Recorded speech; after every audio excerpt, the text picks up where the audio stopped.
Hey guys, welcome back to the channel. This is a story about what if Naruto has harem with Cinder Emerald and Salem. Before I start, please support for more amazing content and do consider subscribing to my channel and share this video with your friends. This is written by NeonZangetsu and link in description and support writer. Let's start the video. Kiss of death. Immortality. Time unending, life eternal. An infinite void devoid of hope. Some might jump at the chance to live forever, to reign forever as a god among men. Salem knew her father would pounce upon such an opportunity. After all, when one is immortal, they cannot be harmed, no. They cannot be injured. They cannot die. To be immortal is to be invincible. Far removed from the fear of death and all the terror it entails. You can live life as you please. Do what you want without fear of consequence. You can do whatever you want. Take whatever they want. Be whomever or whatever they wish. But what if you want to die? Just the thought of it made her grit her teeth as she wandered the wasteland. Salem wanted to die. She wanted to go to the afterlife. She wanted to be with Ozma again. She wanted her torment to end. Instead she was left to languish in a ruined world. Alone. Each faltering step carried her across the sundered earth, her destination unknown. No one is meant to live a life alone. Immortality is not the blessing mankind thinks it to be. 'Tis is a curse. After all. You cannot die. Even after all these years, those words mocked her. And so she walked. All the while, the grim continued to follow her. They were drawn to her now, like a beacon. Throwing herself in that pool of darkness had been a mistake. She thought it would end her suffering, but it only made everything worse. So much worse. She knew that were she to look at herself in a mirror, she would see the changes again.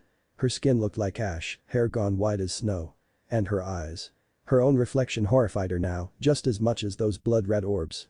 Death eluded her as it always did, but now she was changed for it. Not merely physically, but within as well. Every day she grappled with herself anew, fought against a burning desire to destroy what little remained of this once beautiful mind. It spat and seethed in the back of her mind like a wild animal. An endless urge rip and tear, plunge her hands in blood and bask in the joy of destruction. But there was nothing to destroy. Mankind was gone. This world was but a remnant of its former self, populated by stray wildlife and grim. Those were hers to command, mindless slavering beasts who obeyed her commands without fail. They were incapable of speech and scarcely able to think for themselves. They only destruction. She took no pleasure in her power. Perhaps humanity would one day return, evolve again as they once had. But that day was far in coming. And so she cursed the gods. She cursed the universe. She cursed everyone and everything except herself. Was it so wrong to want her beloved back? No. In her mind, she believed she'd done nothing wrong. Perhaps, given time, she might have understood. Instead she wandered aimlessly, uncaring where her feet carried her, so long as she didn't stop moving. She forded dying rivers, climbed crumbling mountains, crossed barren plains. Blisters formed on her bare feet and healed before she could even notice them. She grew weary, yet she kept walking. It was the only thing she could think to do. She searched and searched and searched, hoping to find something. Anything. Anyone. But she never did. There wasn't a single survivor to be found, ever more of the same devastation. What she would not give for the sweet kiss of death. She would have gladly sold her soul for a chance at oblivion. Food gradually lost its appeal for her. Water did little to slake her thirst. Her wounds healed faster than she could hope inflict them. Years passed. Life began to return to the world. And still her torment did not end. Eventually, she tried spelling herself to sleep in the vain hope that she might flee into her dreams. She found only nightmares waiting for her there. Terrible visions, the sight of Ozma turning to dust in her arms, time and again. No. It was too much. It was all too much. Sleep was out of the question, even as her body cried for it. She kept walking, unable to do anything else. Something had to give. And one night, it did. Finally, when she reached the border of some distant forest whose name she couldn't remember, Salem tripped. Unable to see properly in the dark, she stubbed her toe on an upturned root and stumbled. Bereft of balance and lost within her own thoughts, she wasn't able to catch herself in time and so fell forward onto her hands and knees. Pain flared in her palm as she scraped it against a particularly sharp stone. She tried to push herself up, but her arms buckled and she slapped her head into the dirt. Damnable. She hissed against the ground. Now my own body betrays me. It just wasn't fair. Bitter tears stung at her eyes and she choked them down in a furious snarl. No. Never. She wouldn't give the gods damn them both. The satisfaction of hearing her cry. She bit her lip until she tasted black blood on her tongue. A gust of magic burst from her palms and pushed her weary body upright, but her injuries were gone by the time she climbed back to her feet. Not even a hint of blood remained. It was a sight she'd seen thousands of times. Yet for some reason, this time infuriating her more than any other. Dark fingernails bit into her hands, drawing yet more blood. She raised her hands to inspect them. As ever the wounds vanished before her very eyes thanks to the curse. Pale flesh knitting itself shut as the damage was undone once more. She cursed. Sensing her distress, the Grimm congregated around her, shuffling and sniffing anxiously. Salem tried to ignore them, but they just kept pushing at her. "That load of good you are," she snarled. "Well, what do you want? Say something." They couldn't speak of course, and so they simply stared at her. Red eyes narrowed to vicious vermilion slits. "Enough. Enough, enough, enough." Something was screaming. It took Salem several seconds to realize it was her. She wasn't crying or weeping. She'd flown well past the breaking point into fiery incandescent rage. She flung out her arms, and a mighty explosion burst from her body to incinerate the Grimm around her. None were spared. Ground and sky alike were scorched for miles in every given direction. Clouds evaporated. Dirt baked into glass beneath her feet. All around her the forest crackled into flames, but Salem cared not. Her blood boiled in her veins as her fevered flesh began to burn, but she cared not. She made no attempt to flee, even as this once mighty woodland came down to crush her. She didn't care. Salem kept screaming. She screamed until she lost her voice, and her magic finally failed her, until her throat cracked and the fires took her. Until her world turned gray from all the smoke. She let the blaze claim her and toppled back into the black, praying for an end. For a fleeting moment, she thought she saw light, and within it, Ozma's face. She reached for him. Something dragged her back. I'm unwounded and Salem felt herself hauled away from the brink yet again. She tried to fight it, tried to resist, but she had no power over her own body. Within moments she stood restored in the ashes of the forest, hale and healthy as she'd always been. Of her temper tantrum, nothing remained. Not a single tree stood. There was only ash. Just as before. He was ash in her arms, she could feel him crumbling away. Here at last, Salem's tears betrayed her, and she hunched over with an anguished sob to clutch at her sides. She felt her vocal cords mend almost instantly. Damn the gods. They wouldn't even grant her this much. And they called themselves merciful. Cease this torment. She shrieked, throwing her head back to howl into the now cleared sky. Have I not suffered enough? Let it end. Please. Her voice broke. I beg of you. The heavens did not answer her. She wasn't sure why she'd expected them to, but her fury mounted all the same, throttling any hope of sanity. Why won't you answer me? Her fury persisted as she snarled at the sundered moon. Give me a sign, damn it. Anything. None came. A peal of bitter laughter escaped her.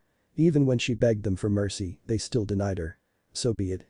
She hardened her heart and raised her chin, defiant once more. No one had seen her moment of weakness, and no one ever would. She swore she would never ask anyone for help again. She was strong. She was mighty. She was alone. She would always be alone. What in blazes happened here? Salem's head whipped around with an audible crack. She spied a young man clad in orange and black rags climbing over the next rise, leaning heavily on a gnarled black staff. He balked at her from afar and then quickly bolted in her direction, little more than a brightly colored speck in the distance, one that swiftly grew larger as he descended the hill. She glimpsed wide blue eyes blinking back at her, framed by a whiskered face and tawny blonde hair. As he drew nearer she saw a deer carcass slung over his shoulders, a large buck judging by the antlers. Its neck lolled loosely to one side, clearly broken. Had he done that with his bare hands? That was quite the display just now. He called out to her, drawing her attention away from his prize. Are you alright down there? Salem skittered backwards, calling a pulse of flame leaping to her right palm and a jagged spike of ice into the other. She brandished them half-heartedly. Hope made her weak, however, and she dare not attack. No. The word tumbled from her lips as she shrank back. Impossible. This was a trick. An illusion, some final deceit left to torment her. The gods had scoured all human life from this planet. None had been spared. She knew this to be true. She'd spent decades searching. For someone to simply wander her way like this it beggared belief. This had to be a trick. To even consider otherwise threatened to shatter her for good. He was a ghost. Some forgotten spirit wandering the wastes. Surely, he must be. And yet this ghost walked right up to her and shook Salem's hand, leaving her magic to gutter out harmlessly. Finally, another person. He laughed, ignoring her flinch when their palms touched. You have no idea how happy I am to see you. A hoarse chuckle pushed its way between the two of them as he continued to shake her limp limb with all his might. I've been wandering around for months now.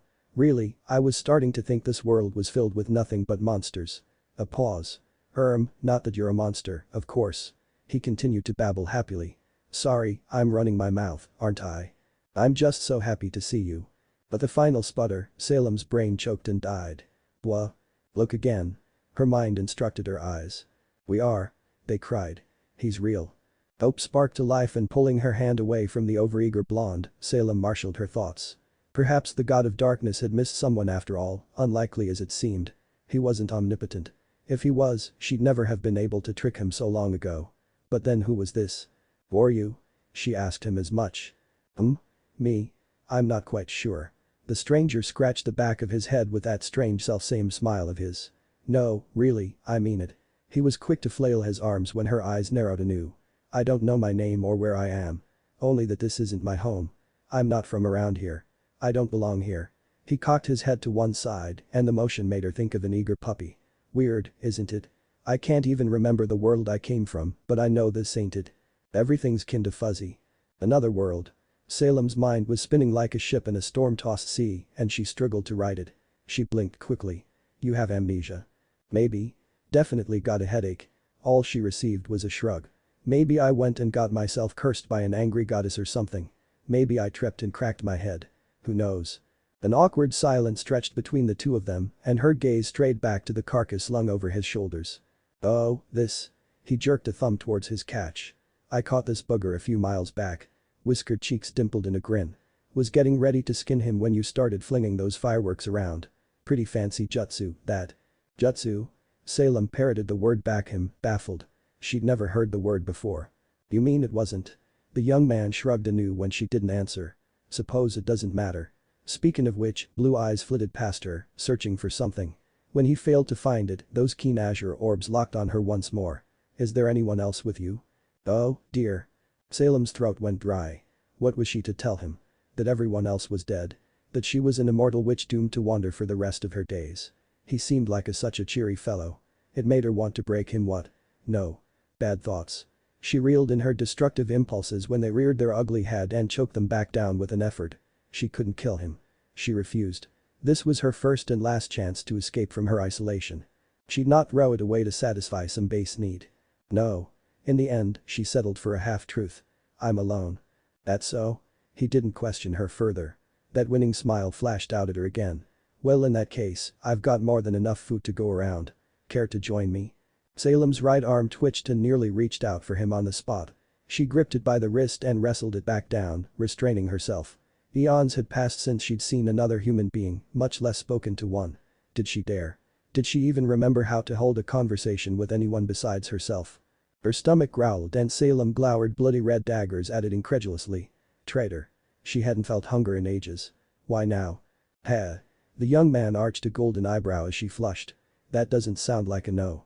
Still, if you don't want to." "No. Stay." A tiny voice cried out in her heart, begging to freed from this lonely exile. "Don't leave me alone." Some semblance of that emotion must have shown through her face. Because he hesitated, too. An unidentifiable emotion flitted through his bright eyes for a moment. It took her another second to realize that it wasn't just pity but concern. He probably thought she wasn't quite right in the head. And she wasn't. Isolation had left its mark on her body and mind alike. Even now, she still wondered if he was an illusion, some desperate figment of her imagination, conjured up by a young woman too weary to go on. "Look, my camp's just over that rise." He jerked a thumb over his shoulder, where a faint flow of firelight could be seen. "You're more than welcome to join me, miss." He dithered impatiently, waiting for her name, and Salem found herself reminded of Ozma. A bittersweet smile tugged at the corner of her mouth. She'd not spoken to anyone for years now. Grim made for poor conversation. She'd cast her manners aside long ago. She had no need for them and wasn't sure she could even remember what they felt like.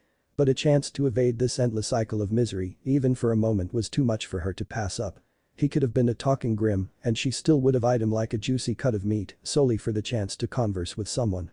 Speaking of meat. Red eyes flicked back to him, this time assessing her unexpected guest further. He was certainly handsome enough, in a rough way. His arms had some definition to them, glimpsed through the tattered sleeves he wore. One that suggested a life of constant exercise and movement. Moreover, he was distraction. A face that didn't remind her of misery and pain and lost dreams. She needed that. Something to take her mind off her miserable existence, if only for a night. Her mind flashed back to Ozma once more and a fresh pall of melancholy descended on her like a shroud. "You may call me Salem, stranger." She tore it off with a snarl and stepped closer to him. "Salem, huh?"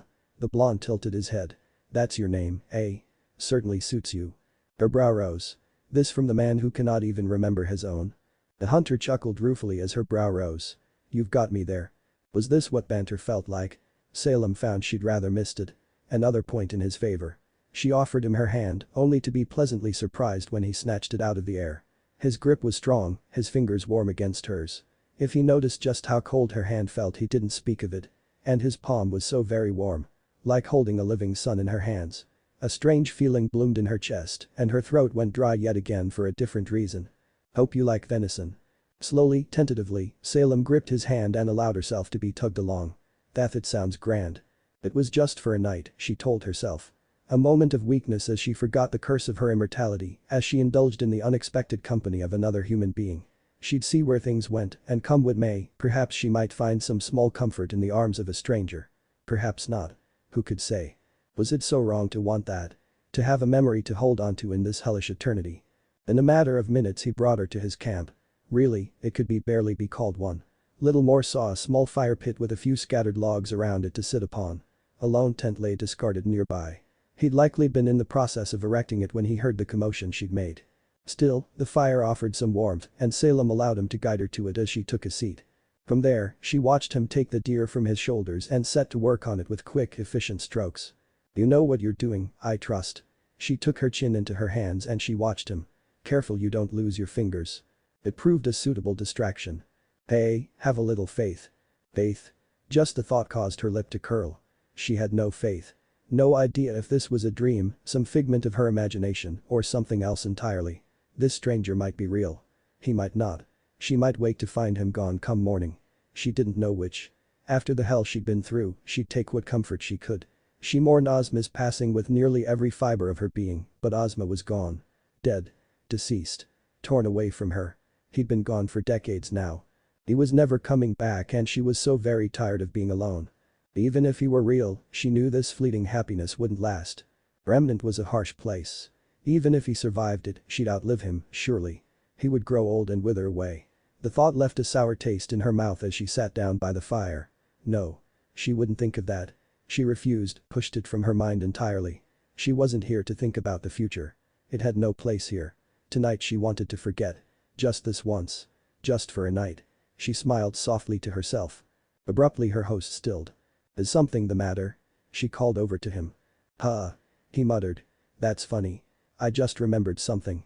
Red eyes narrowed. And what might that be? My name. He croaked, turning to face her with wide eyes. It's not much, but that's good right? Curiosity piqued, the queen of the grim leaned forward. And what is your name? He told her. Naruto. Salem spoke the word slowly, tasting the fullness of it on her tongue. Naruto. She watched him stiffen as she ran a hand over her bosom and felt a tiny shiver of delight at the reaction she provoked in him. Decent enough, I suppose. She granted him what she hoped was a coy smile. She was admittedly a novice in such things and terribly rusty, but she gave it her best try. At least you weren't named Stick or Kettle or some such. This time she couldn't quite hold back a chuckle. It could have been much worse. Hey. He wrinkled his nose at her. What's that supposed to mean? Not a thing, Naruto. A tiny laugh bubbled past her lips as she spoke his name anew. Nothing at all. When was the last time she laughed? Eons ago. Perhaps even longer. Yet in the span of 5 minutes, she'd laughed twice. There was something strangely disarming about that smile of his. She knew he wouldn't hurt her, that he'd not turn the knife in his hands on her. She wasn't sure what gave her such certainty. Perhaps it was the knowledge that he was incapable of harming her. Even if he somehow managed to kill her, she'd just come back to life. You're mocking me, aren't you? She giggled. Actually giggled. Oh, no, no, no. Wicked little thing. The blonde muttered as turned back to carving up the carcass. Against her better judgment, Salem decided to get one last jab in. Maybe that was petty of her, but she was in too good a mood to care. My dear, she purred, you have no idea. His eyes swung back to her, narrowing now as she shifted her hips upon the log and tilted her head towards him just so. The firelight did interesting things to his face at this angle. Almost made those blue eyes look ruby red, somehow. Salem gazed upon him for a long moment, made her decision. She chose to indulge in her curiosity. Why don't you come sit by the fire? She whispered, voice carrying over the crackling flames. The meat will keep for a while yet.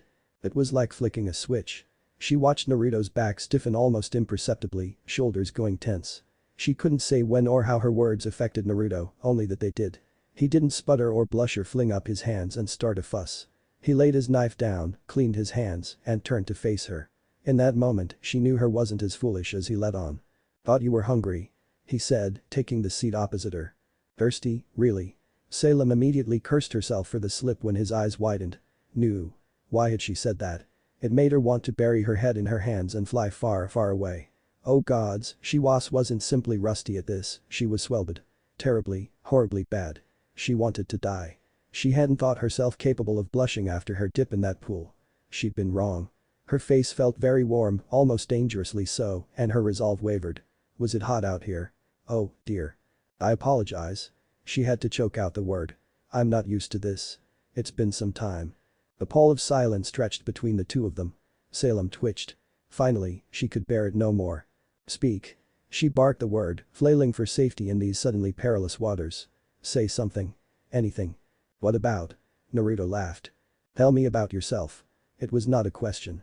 Don't remember much. He muttered, face flushing. Salem frowned. Tell me what you remember about your world, then. Alright. Naruto leaned back a touch, steadied himself, and began talking. Slowly at first, almost haltingly so, but with growing confidence when she didn't interrupt. That seemed to help him remember a bit. In turn, the Queen of the Grim found herself leaning in, soon hanging on every word. He told her a fanciful tale with many gaps between it, due in no small part to the memories he must have lost, but it was a wild story nonetheless. A tale of ninja with incredible abilities, of eccentric characters that boggled the mind, of a world where killing was commonplace, and villages sold their services to the highest bidder. He spoke of friends he could barely remember, but something told her he'd cared for them deeply. Whoever he was, wherever he had been, he'd had a life once. Until someone ripped that away from him. Just like her. The thought threatened to burn her anger down to cinders, but without even realizing it, Salem found herself holding his hand in her own. She couldn't remember when she'd bridged the gap between the two of them. She blinked down at their interlocked fingers, frowned, then shrugged. Nothing wrong with a little premarital hand-holding. Yes, she told herself she wasn't doing anything wrong. That single moment of weakness would change everything. Kiss of hope. A man and a woman, together at the end of the world. Really, it sounded like the beginning of a lost fable. Some silly story told around campfires to delight children or serve as cautionary tale to those who wouldn't listen. Salem had never been much for fairy tales, even as a child. She knew her story was unlikely to have a happy ending. She'd learned to stomach that terrible truth long ago, albeit begrudgingly. The best she could hope for was the occasional pleasant dream amidst a sea of never-ending nightmares that was her life. And yet this was real. Salem knew it to be so when she woke from fevered dreams and found Naruto tending the dying embers of last night's fire. Oh. That was a surprise. Bleary red eyes blinked once, then widened as sudden realization broke with the dawn. He was still here. If he'd heard her scream in her sleep, he made no mention of it. He didn't even seem to be aware that she'd stirred at all. Never mind that. He was still here. Which meant he existed. Not as a figment of her imagination, but as a person. Instead of speaking, Salem contented herself to watch the blonde work for a few moments more before she made her wakefulness known to him. The hand laid with her last night. She knew that much because she found herself fully clothed, if a bit dirty from sleeping on the grass. She wasn't sure what to make of that. On one hand, the prospect of the chase of courtship actually excited the silly maiden that lingered in her heart.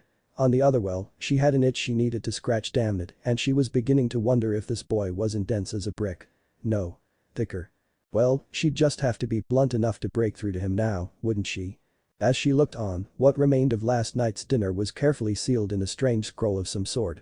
He just sort of pushed the meat into his scroll and it vanished in a plume of smoke.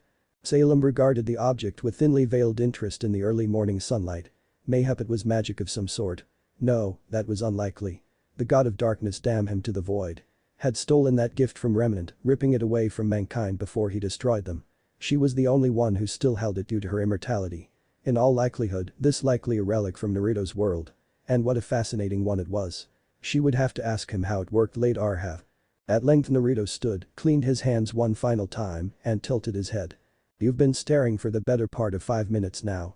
He spoke the words to empty air, back to her. Something on your mind? Salem flushed at having been caught out. When did you notice? That you were staring holes into my back. A cheeky grin peeked over his shoulder before he turned to face her.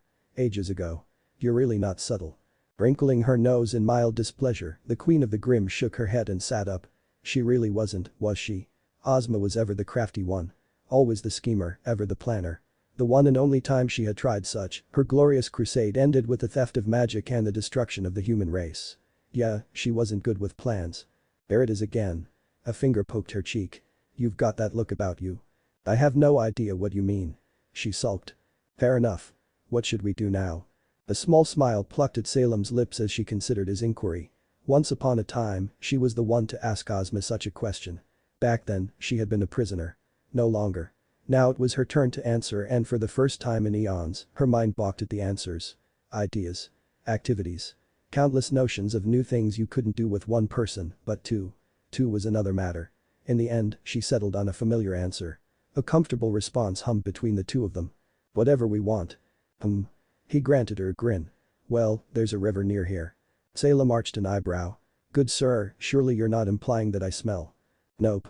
He laughed, a ray of sunshine once more. I'm implying that I need a bath. Haven't had one in weeks. Pale cheeks burned bright as she traipsed after him. Truly, it was a strange thing indeed to be courted again. It left her feeling anxious and excited in equal measure. This young man wasn't some mere morsel to be hastily devoured and forgotten. No, he was a full-course meal. A succulent feast, the kind that came around once in a lifetime. This was something to savor. .0.0.0. They found that river in relatively short order. Not a raging white ford as Salem suspected, but a babbling brook fed by a waterfall. One nestled beneath a rocky outcropping framed by a copse of healthy trees, their green leaves only just beginning to redden with the coming of autumn. It was beautiful to behold, nature in its element, untouched by man or civilization alike. The water looked deep enough to bathe in certainly, if not swim. There was no danger to be had here, and even if there were, she knew no wild animal could possibly fell her, much less her companion. Salem still regarded the running water with thinly veiled concern. It's nice, isn't it? Her companion hummed, sauntering past her. I found it a few days ago. Leads all the way down to the ocean. By contrast, Naruto felt no such fear. He stooped by the bank and dipped his hands into the crystal clear liquid with ease, cupping a handful of water within his fingers. From there he thrust his face into the small puddle he'd created and shook his head vigorously to scrub the dirt from his whiskered visage. He didn't even notice her concern until he stood up again. Ah, that's the stuff. Blue eyes caught her fear and narrowed moment later. What's wrong? She looked away, poking her fingers together. I can't swim. A bead of sweat ran down his brow. Excuse me? I said I can't swim, blast you. Salem seethed silently and stamped her right foot in a rare lapse of control. Well, why shouldn't she? It wasn't as if her adventures with Ozma had ever led her near the water. She didn't even know what an ocean looked like. No wonder she'd never felt the need to cultivate the skill. She'd never known what drowning felt like, but she certainly had no desire to experience it. She braced herself for the laughter, for a derisive jeer at the very least.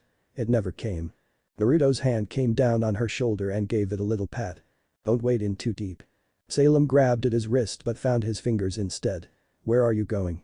Downstream. He made no effort to tear his arm free. On the contrary, he welcomed the unnatural chill brought on by her hand. You wanna wash in private, right? Can't do that while I'm here now, can you? The tips of her ears burned a bright pink and his grin proved telling. Yup, his smile gleamed at her again. I thought so. Don't worry, I won't go too far. Salem didn't much like the idea of him leaving her line of sight, but for decency's sake, she capitulated. Be safe. She squeezed his hand. Naruto's smile faltered for a moment. Holler if you need me, yeah. He tugged his fingers from hers and sauntered away, leaving the exile with her thoughts. There was no point trying to control him. Something told her that any attempt to rein Naruto in would only lead to chaos and disaster. Salem didn't much mind the former, but she'd endured her fair share of the latter in eons past. Never again. Moreover, she'd been a prisoner herself. She would never force her will on someone she cared for. Oh ho. A nasty little voice whispered in the back of her head. It was herself. We care for him now, do we? That's just adorable. No. Salem hissed the word, fist balling at her sides. No, no, no. We are not going through this again. She'd endured the whole talking to yourself phase long ago. That had been a particularly bleak moment in her life. When one lived in isolate for hundreds of years, one inevitably became a little mad. The doubt, the fear, the insecurity had driven her to a dark place. But she'd emerged from that pit. She wasn't about to slide down that slope, go back if she could help it. And all this for a boy who cooked you dinner and held your hand. We've done other things. She grit her teeth as laughter answered her. Yes, yes, premarital handholding and hugging. How crude. How shameless. Such a dirty girl. Silence. Red eyes straight back to the waterfall. She'd not had a proper wash in at least a century. She'd never felt the need. She had not cared to. Still, perhaps a distraction was for the best after all. Dark robes fell in a puddle at her bare feet and she stepped over them. Salem pulled the pins from her hair, then laid those near her slippers as well, thereby freeing her pale tresses to glimmer in the morning light. Loose waves of ashen hair tumbled down her shoulders as she straightened, concealing her shapely rear while she walked to the water's edge. It might be best to consider cutting it. Any longer and she might trip. Or you could keep it. The voice chimed unhelpfully. Perhaps he likes girls with long hair. Who can say? Ozma certainly did. Salem flinched, but dipped a toe into the water and found it warm, almost pleasantly so. Still, she dithered. She wasn't about to jump in like some uncouth Enzai. A might shout and a splash downriver told Salem that Naruto held no such reservations. Such a boy. Still, his lack of restraint emboldened her. With one arm folded before her bare breasts for the sake of modesty, the queen of the grim waded into the shallows. It felt rather nice, all things considered. She couldn't remember the last time she'd let her hair down fully and allowed herself to bask in a simple pleasure such as this. But the final tentative look back to where Naruto had gone, she began to scrub her arms. .0.0.0. Don't you want to remember? There it was. That voice again. So familiar. Like a long-lost friend he hadn't seen in ages. So nostalgic. So known. So unknown. Naruto frowned as he dunked his head underwater. There was a pleasing moment of sweet blissful nothingness before he came up for air again. That brief second of silence allowed him to better center himself, master his thoughts, and shove down the brief moment of panic he always felt when he spoke to him. Kurama, right. He called out into the silence as he shook himself like a wet dog. Is that you? No, I'm freaking Mary Poppins. Of course it's me. An awkward pause followed as his words rang loudly in his head. Hey, no need to be rude. The blonde pursed his lips. Was there something you needed? No, I'm sorry. He felt the fox eye within his psyche. It's not your fault. None of this is your fault. I'm just irritated. You should have remembered everything by now. Naruto wrinkled his nose and gazed back at his reflection in the water's surface. It felt like him. Looked like him. But it wasn't him. Or was it? His head and heart felt disconnected. He felt like a stranger wearing another man's skin. This young man moved as he moved and copied his every gesture, but he couldn't quite equate it with himself. No. Not yet. The thought galled him more. I want to recall what happened to me, he admitted after a moment's pause. I just can't. It's like there's a block there. One hand lashed out, splashing against the water to shatter the face staring back at him.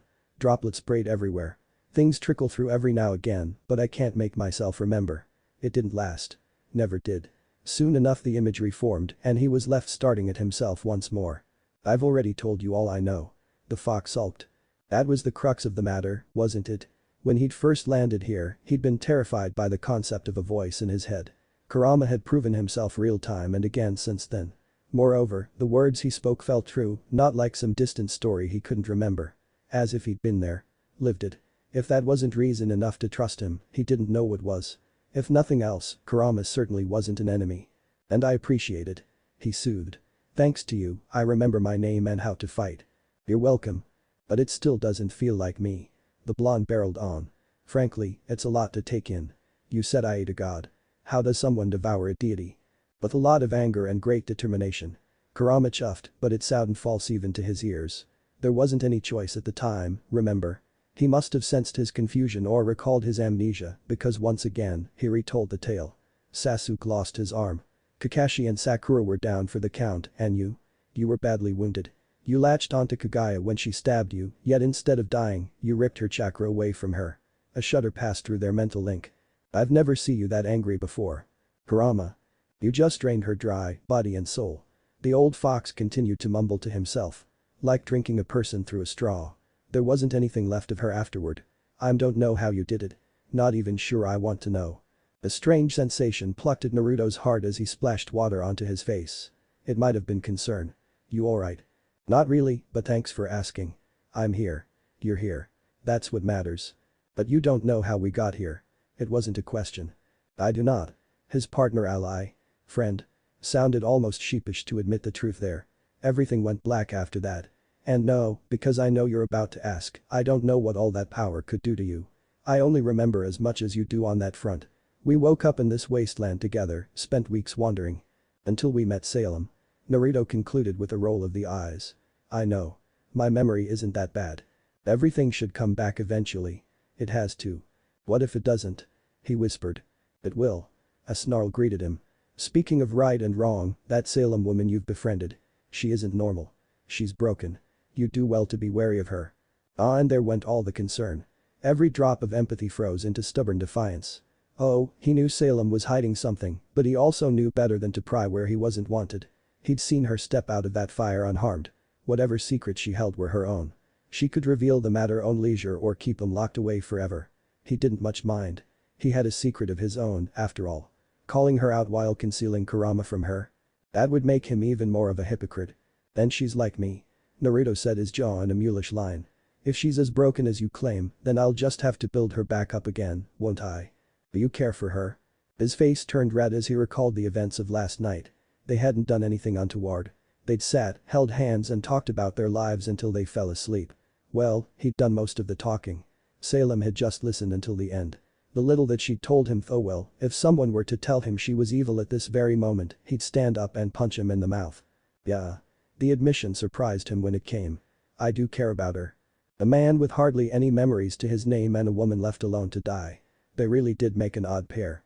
Kurama agreed with that assessment. Heh. What? The blonde scowled. Were you laughing at me? The fresh peal of laughter greeted him. Even with your memories gone, you're still you for the most part. That's a relief. Course I'm me. He sulked, spinning in the water to face the shore once more. Sometimes you get kicked when you're down. Sometimes you gotta kick back even if it is a big wolf. He trailed off numbly as he came face to face with a massive Grim. It was an absolute monster even for one of its kind, standing well over 10 feet tall on all fours. He imagined it would be yet taller still if it stood on its hind legs.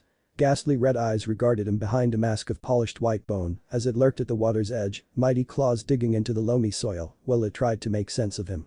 Naruto couldn't bring himself to move, and so the beast moved for him, nose snuffling as it leaned across the shallows to inspect him. But no slavering wolf was this. It didn't attack. Something held it back. Whoa there, girl. Naruto stood slowly and raised his hands, water dripping from his shoulders. Let's not do anything rash, eh? I'm not in the mood for a fight. Scarlet Orb stared back at him intently. I'm just gonna get dressed now, alright. He kept one hand up as he reached for his breeches. Sit. Stay. The beast made no move attack him as he donned them. He wasn't sure if that was a good thing. This thing almost seemed intelligent. He'd seen Grim before, even fought a few of the mindless beasts a time or two when he had no other choice. Some he'd slain. Others he drove away. Some returned. Others did not. From what he'd seen thus far, you had to be wary of the clever Grim. The longer these creatures lived, the wiser and larger they became. This one looked like it could snap a grown man in half with a single bite. Not a threat to him by any means, but he'd rather not fight unless he had to. So good. He hazarded a guess, stepping to the right. The beast turned its head to follow him, and he beheld the cracks in its mask. Rather, a series of spiderweb fractures etched around what passed for its right eye. That looked familiar. He'd seen those somewhere before, hadn't he? In the back of his shattered mind, a recent memory stirred. Clenched knuckles barreled into the beast's face, snapping its gaping maw to a side before those fangs could find him. Its body crashed to the floor with a startled yelp. Lacking the strength to rise, it snarled weakly. Stay. He stabbed a finger at it. You're not strong enough to beat me. Blazing red eyes glowered balefully at him as he walked away. Naruto blinked and reality snapped back. Wataminute. His fist smacked into an open palm. I know you. You're that damn dog from before. His voice seemed to reactivate the Grim. For no sooner did he shout than it bowled forward. Naruto tensed, but no attack came. Instead it rammed its snout into his chest. He felt its entire body inhale deeply, seeking his scent like some giant dog. When it began to lick him, he laughed and tried to ward it off with his hands. Whoa, hey. Bleck.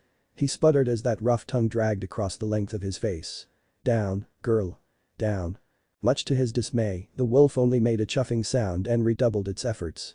Large paws pushed him down and knocked him back into the water again. He thrashed upright, coughing and hacking. Stay. He stabbed a finger at it. Incredibly, the beast obeyed. It probably smells Salem on you. Huh? Naruto blinked. What does she have to do with this? You really have no idea, do you? Well, I'm not opening the can of worms. As if summoned by that very thought, they heard her shriek somewhere ways ahead of them. Naruto blew out a long suffering sigh and loped in that direction. Much to his chagrin, the wolf followed him. .0.0.0. No, no, no. Salem wailed. Get away. What was this thing? The queen of the Grim flailed backward, sparks skittering from her fingertips as she fought off her attacker. Hmm. In hindsight, perhaps fought was too strong of a word. Regardless, her power availed her not. For all her might and magic, the damn thing refused to let go of her. Worse, she couldn't shock the blasted creature because that would mean electrocuting herself. She had no desire to maim her body just to pry it loose either. Not that she could. Cease at once. She glared bloody red daggers at it. You don't, I swear I will make sushi out of you and your descendants. If it was at all fazed by her threats, the octopus didn't care. Ghastly red thing only clung on tighter to her limb. Really? What was it even doing here? This wasn't the ocean. Had it crawled upstream or something? Even as she debated that, a lone eye rolled up to regard her curiously and Salem felt something gibber helplessly deep inside her. Squishy. Slimy. Nope. All the nope. Definitely nope. All her fire and fury quivered in the face of an unsightly horror such as this. She couldn't even bring herself to touch it. So she flailed her arm again, to no avail. The creature inched upward toward her shoulder. Salem absolutely hissed. Let go. Now. Don't worry. I've got you. Strong hands reached over her shoulders, grasped the ghastly creature by the head and pried the grasping suckers off her arm.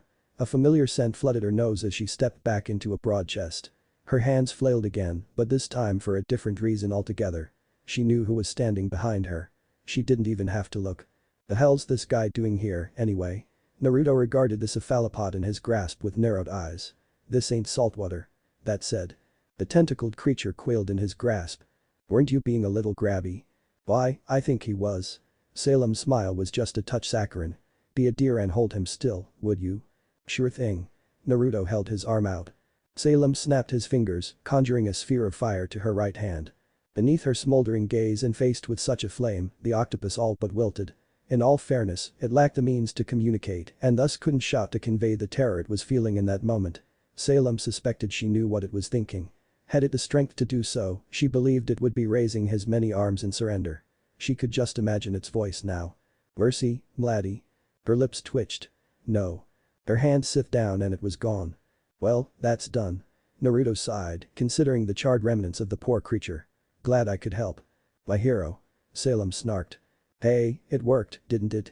He smirked back. She turned to face him with a smile and accidentally bumped up against, bare hip brushing his. Naruto's smile vanished as he was viciously reminded of her lack of clothing. With a fresh flush of heat, Salem remembered as well. For a moment she experienced a strange girlish desire to slap him for seeing her naked. She suppressed it ruthlessly, choking it down before it could manifest further. Why do such a thing? They were both adults here. Besides, he'd come to her rescue in her moment of weakness, she knew he had no ill intentions. If anything, the ill intentions were hers. Red orbs blinked up at him through damp lashes. Blue eyes flitted down to her full lips. Something stirred in the air and Salem's heart began to pound wildly in her ears, drowning everything else out. She could hear nothing more. Not the birds in the sky above, not the gentle rush of the water, not even her own shallow breathing. Thoughts of dark pleasure burned in her veins, wild and intent. She could do nothing to calm them. Her blood was well and truly up. Her tongue flitted out, licking her lips. Naruto saw it and stiffened. On a certain level Salem was aware how she must look in this moment.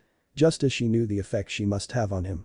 Pale strands of damp hair concealing her breasts, one hand held between her legs to preserve her modesty. She was equally aware of him too.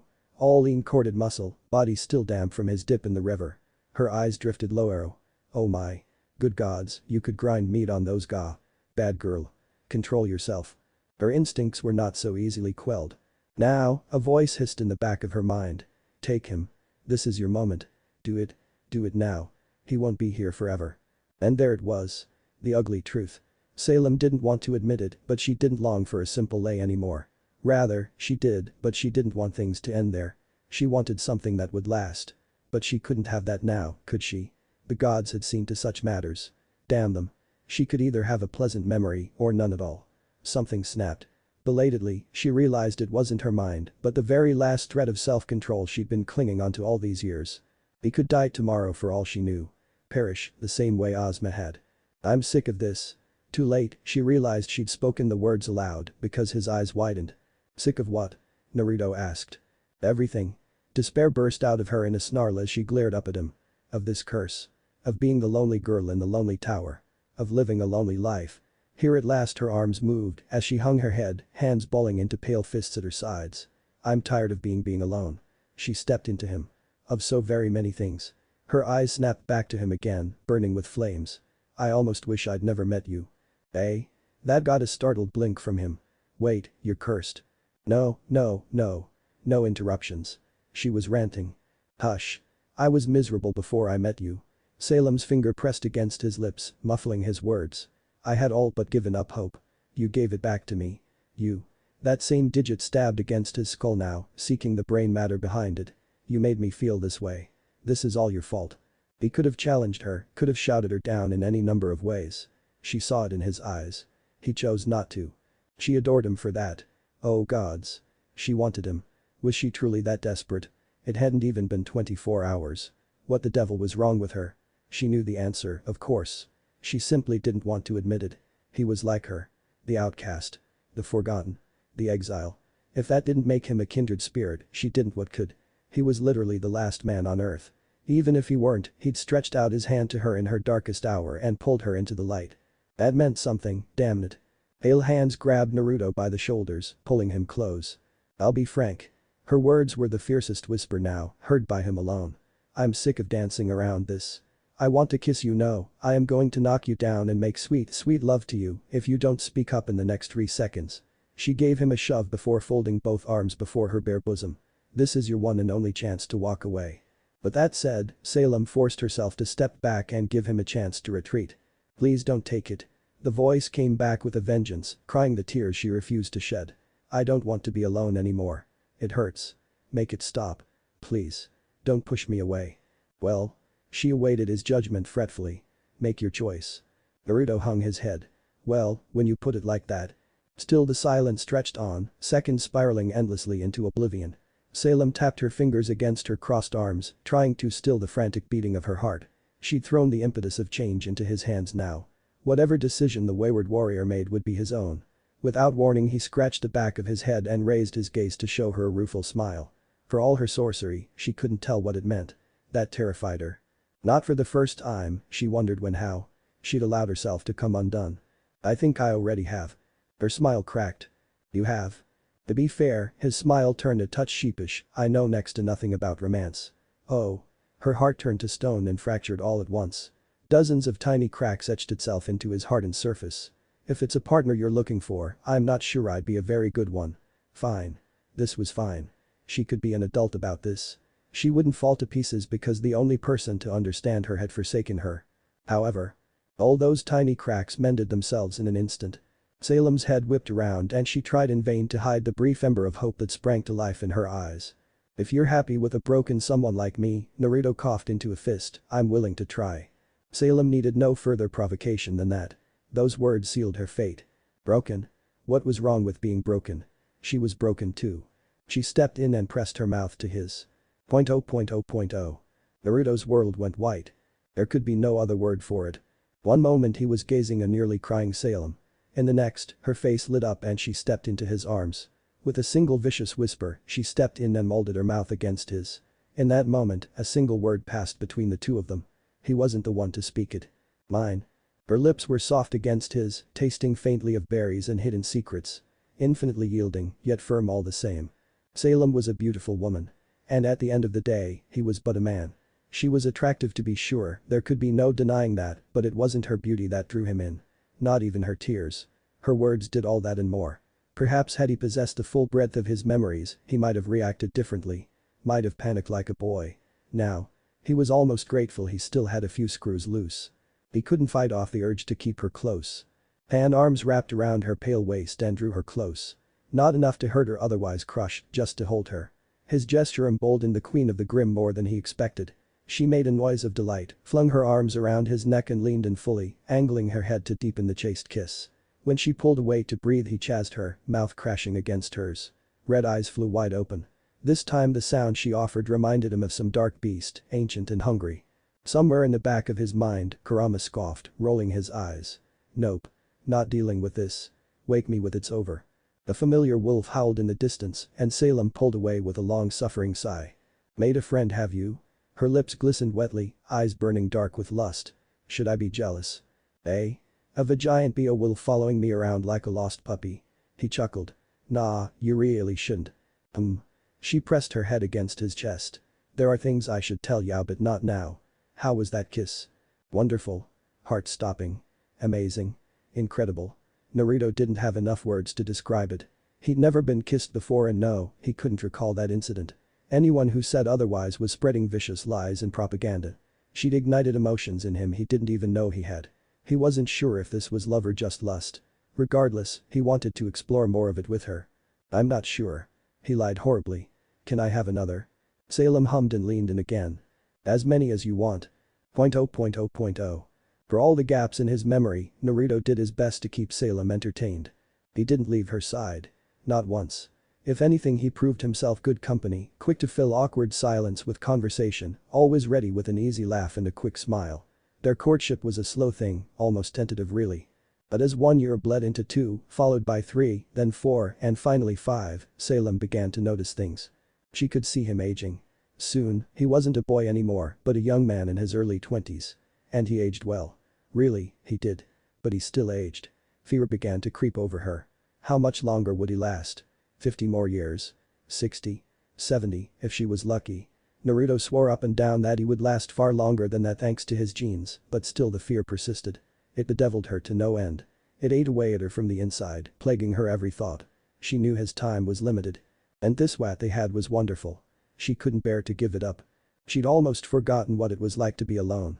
He found a dozen different ways to entertain her every day, and she learned something new at least once a week. It was a good life. Simple. Pure. When he looked at her he saw not a monster, but a woman. She loved him for that. Oh, gods. She loved him.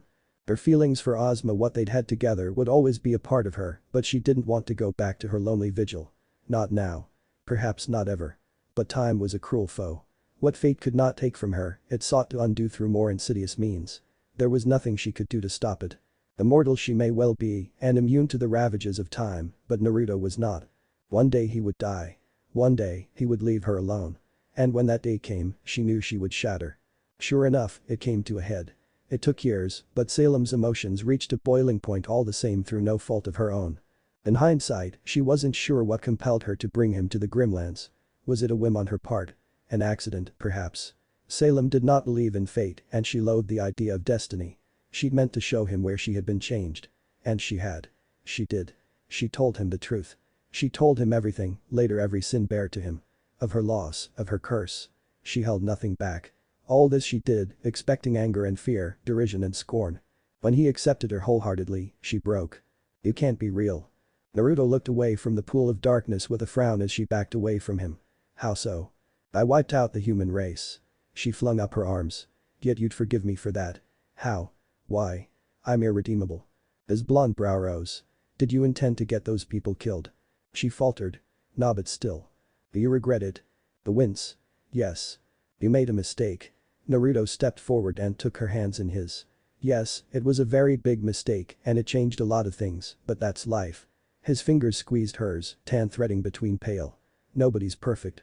We all fall down. We all screw up. She whimpered and he pressed his forehead to hers. It's in the getting back up again, what we do afterwards, that defines who we are. Blue eyes bored into hers. You want to be a good person, Salem. You just never had the chance. And what do you want from me? The words burst from her in a shout. I already told you. Nothing. The question you need to ask yourself is this. He flicked her forehead. What do you want? Are you happy? No. Harsh, bitter tears stung her eyes. You won't live forever. You're only human. You'll die, sooner or later. Salem, I don't even have any gray hairs yet. He tugged a stray strand of blonde loose from his scalp. See? Not a single one. When her expression didn't waver, he blew out a sigh. I don't know what you want me to say here. I'm probably gonna live to be 100 at least. Maybe even longer. Any other day, she would have believed him. Now. But you won't live forever. She laughed hysterically. Her fears had her now, throttling all logic, all reason, every semblance of sense. You'll leave or you'll die and I'll be alone. Say you won't. He looked away and it was good as damning him. You may be strong, but you're not immortal. Pale hands rose to cup her head as her eyes watered. You'll pass on and I can't. Here at last her voice broke and she doubled over, clutching at herself. Noit's Tumuchi can't be alone again. You know what? Naruto considered her words. His nose wrinkled. Then he stood. You're right. I will die. Salem frowned when he pulled his fingers from hers. It hurt her more than words. Blue eyes strayed to the pool of darkness only yards away. Funny thing, though. I think I see a way to fix that. Salem grabbed at him. Don't you dare. Naruto did dare. He dove forward. Splash. Point oh point oh point oh. It didn't hurt. Naruto blinked, squinting against the murky waters, to no avail. He saw only shadows. From what Salem had told him, there should be terrible pain. Yet he felt none of that. Not a thing. Oh. Wait. There it was. Point oh point oh point oh. There. Salem jolted back with a yelp as a clenched fist burst through the surface of the pool mere inches from her face. Her heart skipped a beat before she realized who it belonged to. Naruto's arm flailed blindly for a moment before latching onto the lip of the crater. Another hand emerged from the muck, grasping for purchase. She balked at it for a brief moment, not quite comprehending what was happening. Then her arms moved of their own accord and she reached out to grasp his hand. Firm fingers found hers and with a mighty heave, pulled him free. Oomph. Naruto didn't simply climb out of the pool. He crashed headlong into Salem, sending them both sprawling. Red met red and she knew he was changed. Blue eyes had bled scarlet and black, his once healthy skin now reduced to a sickly gray shade. Veins of crimson crept through his whiskered cheeks, lending them those marks an almost eerie hue. As if the corruption had. Well. That wasn't so bad, was it? He grinned. Now we match. It took everything she had not to burst into tears. He'd corrupted himself for her. Thrown himself into a literal pool of evil, just to lengthen his life. It looked to have worked too. The Grimm were eternal, after all. It wasn't a curse by any means, but his triumphant smile said he'd at least managed to achieve his goal. Still she had to know. She must know. How do you feel? Energetic. He tilted his head and bounced once on his feet. Feel like I could run a marathon. That's all. She blinked, a worm of confusion burrowing into her breast. No violent impulses. None whatsoever. Well. His eyes flashed and she shivered as a spark of desire shot through them. I want to violently kiss you. Does that count? He delivered a bruising kiss to her lips before she could protest. Salem yielded to him with a moan, realized what he was doing, and rested herself back. He reeled her back in like a fish, hands coiling loosely around her waist. Sharp teeth nibbled the nape of her neck, planting delicate kisses against her pale flesh. Her eyes burned scarlet all over again, threatening to shatter her control and the bastard pulled away. How's that for an answer? Their face turned crimson. Naruto. What? He sulked, but there was an impish smile tugging at his pale cheeks. Just being honest. He squinted, eyes narrowing to think slits. Wait a second. I think I canna. There we go. As she looked on, tanned skin replaced the ghastly pallor of his flesh. Color came flooding back into his cheeks. Silver hair burned a bright blonde once more. Literally. But that shouldn't be possible. If he could revert to how he'd been before, did that not mean the same was possible for her? She asked as much. How did you? Dunno. He shrugged again. Just felt natural. Like flipping a switch, you know. Naruto, Salem swallowed, you're on fire. Aw, thanks. Love you too. No, really. She pointed a pale finger at his still smoldering hair. Fire. You hair is burning. Eh? Blue eyes swung upward.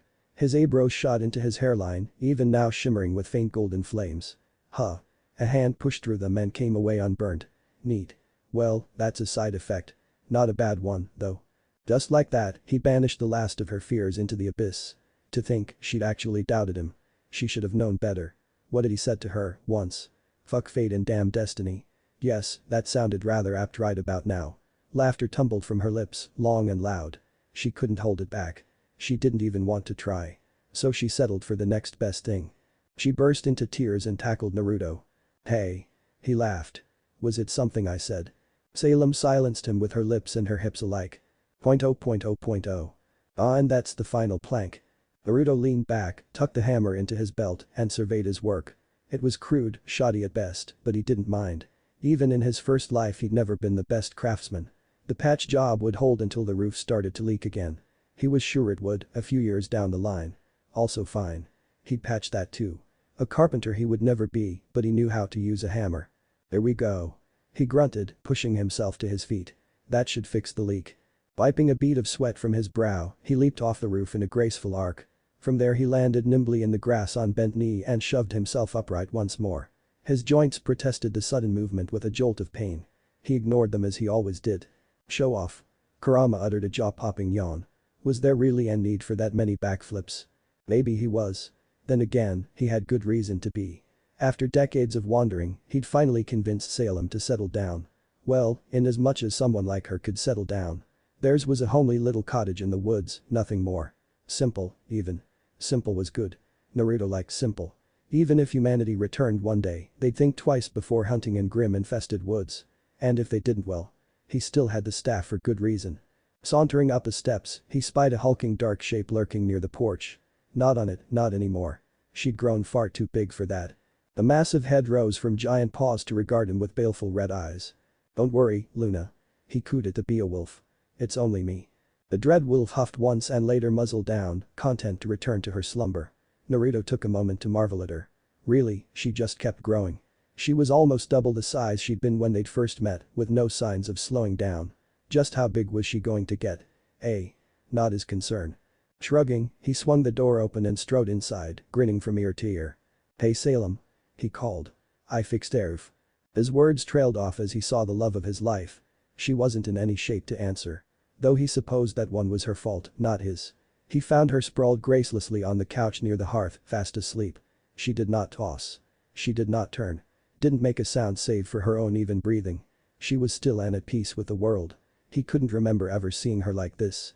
She'd woken up screaming more than once before and he'd always had to rock her back to sleep. Yet now. Naruto's jaw clicked open. "Well, I'll be damned," he whispered. "No nightmares." Tiptoeing forward, careful not to be heard, he reached out and pulled a nearby cover over her. She muttered something in her sleep and rolled over, bundling up among the thick fabric. It was so adorable, so utterly out of character for her, that he nearly laughed. But he knew that would wake her. And he couldn't bear to do such. Instead he unbent enough to pat her head. Her pale hand clutched at him before he could pull away, proving grabby in her sleep. "Please don't go." He smiled. "I'm not going anywhere, sweetheart." She didn't seem to hear. "Don't leave." A strange feeling bubbled up in his chest. It felt like dread. Why? They were safe. They were happy. Nothing could hurt them. Stamping it down, the blonde squeezed her hand until she released his.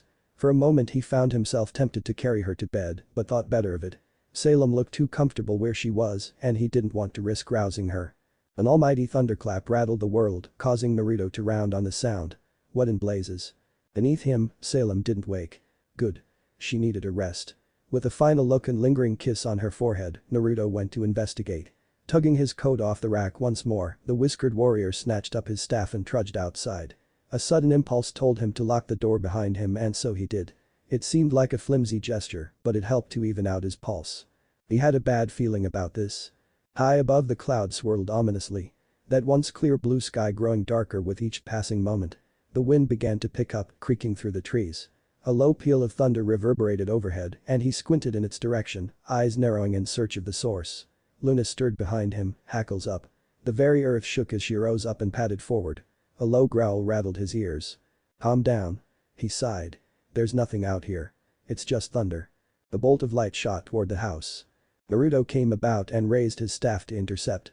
Pain crackled up his arm as every muscle in his body locked down, but he grit his teeth against it and swatted it into the earth, tearing a deep furrow against the soil. It kept going, carving a terrible scar into the dirt. He paid the earthen wound no mind. His attentions was already elsewhere. "That's enough of that." He barked up at the clouds. "Whoever you are, I can sense you up there. Get down here." The swirl of golden mist answered him, and quite suddenly, he stood before God. "Guard the house, girl." Naruto strode forward to meet him. He still shot a quick thought inward. "Kurama." His partner stirred. "Be with me?" "Always." "Good." He gulped, gazing up at the luminescent being. "Because something tells me I'm gonna need you in a second." .0.0.0. The god of light returned to Remnant on a whim. It wasn't anger that heralded his arrival, nor guilt, but something else altogether. Curiosity, some might call it. Perhaps even boredom on his part. He sensed that the lonely girl in the tower still existed, but that she had yet to repent for her sins. His intent had been to simply peer in on her, to see why she still clung to her stubborn tenacity. Then he saw the house and all that changed. She wanted to have a life here, did she? Unacceptable. Her immortality was a curse, not a blessing. She was not meant to live out the rest of her days in peace. Her existence was meant to be bitter and brief, allowing her to reflect upon her mistakes before she returned to the cycle of life and death. In a rare fit of pique, he flung a bolt of lightning at the house, only to find it blocked. Curious. "That's enough of that." Someone barked up at the clouds. "Whoever you are, I can sense you up there. Get down here." The voice called to him below, and he decided to indulge his curiosity. Had his brother missed some of the mortals after all? He'd been in a right state when he laid waste to this world. Perhaps he'd not been as thorough as he believed himself to be. How wrong he was. When he drifted down to grace the mortal with his splendor, T knew at once that this one did not hail from this world. His body burned with an inner fire, one the god could not recognize. Not magic, but something else. Strange. It almost felt as if another pair of eyes were gazing back at him through those ice-blue orbs. "And who are you?" he asked. "Someone who wants to keep her safe," came the grunt. "That about sums it up." A disbelieving noise rose in the god's throat. It might have been laughter. He wasn't sure. "Yao, protect her?" What nonsense was this? Salem's exile was no exile at all if she had someone to share it with. What good was such a punishment? Nay, it was not a punishment at all. How could she possibly be allowed to learn from her mistakes? He thought to return the barest vestiges of humanity to the world once she fell in despair and repented, but this was simply unacceptable. Life would indeed return to this world one day, but not like this. This would not do. Not at all. "You have been deceived, mortal." Truth was his greatest weapon, even after all these years the god of light wielded it like a sword. She is responsible for the destruction of this world. It is by her hand that humanity perished so long ago. Do you think her a victim in this? I assure you, she is not. She is the cause of the devastation you see. And? The god of light blinked. Pardon? What of it? The mortal shrugged. We've all got skeletons in our closet. We all make mistakes. She clearly regrets hers. So what if she's immortal? Another shrug followed the first. I'll still be there for her. She can't die, you say? A third shrug. I'll do something about that too. Unlike you, I keep my promises. That sting a little more than it should. The god of light blinked again and tried another avenue of attack. You are an aberration. You should not be here. Of course, he expected the mortal to bow and thank him for his most generous offer. I would send you back to your world. He did not receive it. Nope. A pause. No. My home is here now, your godliness. And keep your voice down. The whiskered warrior flicked a hand at him for silence. You're going to wake Salem. She finally fell asleep and she's not having a nightmare for once. Do you have any idea how many years that took? Nightmares? The god of light inclined his head to regard the humble cottage behind the blonde. If the girl from the lonely tower was still suffering after all this time, then that implied she felt guilt for her actions. Perhaps he should simply return her to the cycle of life and death. With her gone, this anomaly would have no reason to dwell in this world any longer. That would be best for all parties, certainly. Ah. A staff slapped his chest, forcing him to halt mid-stride. You'll be leaving her alone. The god of light drew back with a silent scowl his face could not show. Such impudence. You would defy your god. Funny thing, that. Naruto's smile was just the wrong shade of vicious. You're not my god. Never have been, never will be. Deal with it. What is a mortal to a god? Said mortal lifted his chin. What is a god to a non-believer? In a whirl of radiance, the god of light changed his shape once more. His body gained mass and form where there had been none before, golden coils of scaled light unfolding in a heartbeat. Light burst from very pore of his being as his jaws lengthened, the horns upon his head growing wicked and sharp. Within a moment, he ceased to resemble a human at all and became a beast unparalleled. Great golden whiskers hung from a maw filled with terrible teeth that parted now to speak. Do you believe now? He asked. No. The young man deadpanned. Oh, look. A dragon. Is that supposed to scare me? Listen to me very carefully. Said dragon reared back, coils writhing and twisting like some hideous snake. I will only say this once. Do not mistake wielding some semblance of my brother's power for our true might. Immortality or not, I am still a god. And you? A peal of almighty thunder echoed through the skies above, resonating with his words. You are a tin man in a lightning storm. Allow me to offer a rebuttal. Naruto raised his staff. I'm not a tin man. I'm a lightning rod. Let your storm it come. I do not wish to kill you. Such recklessness. Such temerity. Truly, the arrogance of these mortals knew no bounds. Let me through. This is your final warning. The staff came down. You cannot pass. He declared. And who are you to claim such a thing, mortal? My name is Uzumaki Naruto. Said mortal stood fast beneath the weight of his gaze. I am a shinobi from the Hidden Leaf Village. Host of the Nine-Tailed Fox. Protector of the innocent. Devourer of gods. He seemed almost ashamed to admit that last part. I say again, you shall not pass. Cross that line in the sand at your own peril. A lone finger rose to accuse him.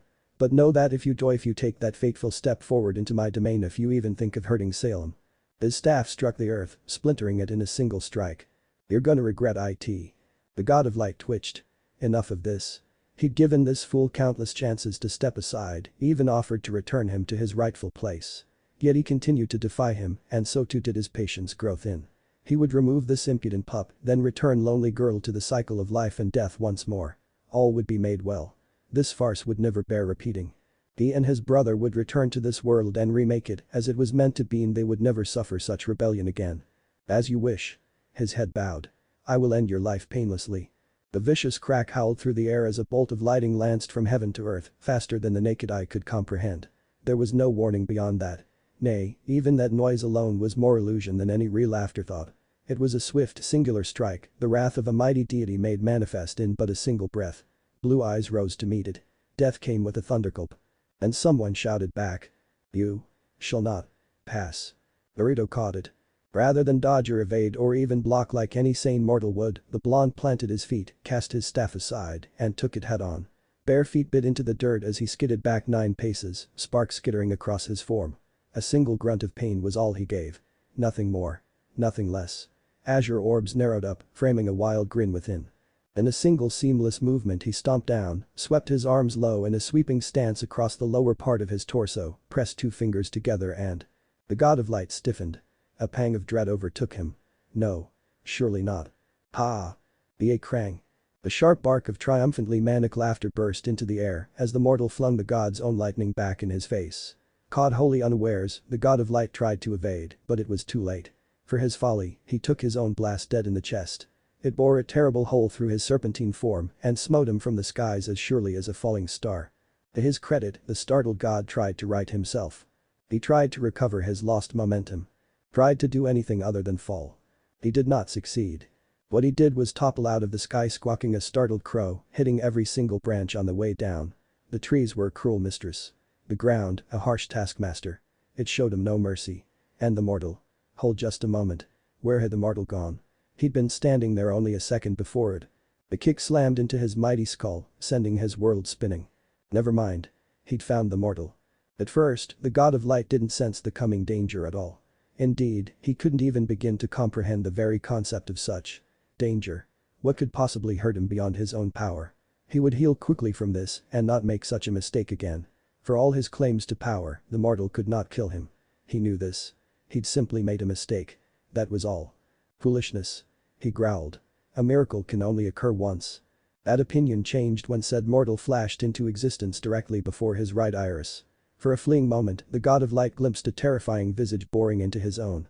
Only then did he realize his peril. Too close. Far too close. All of his instincts, the very fiber of his being, howled at him to move, yet fear, actual fear, paralyzed him. He couldn't move. If a miracle only happens once, the cheeky mortal leered at him, then why'd you call it the second time? Anger broke through the fear, and the mighty dragon sought to rear back and use his jaws against the sudden threat, only for a gleaming golden hand to grasp one of his long whiskers.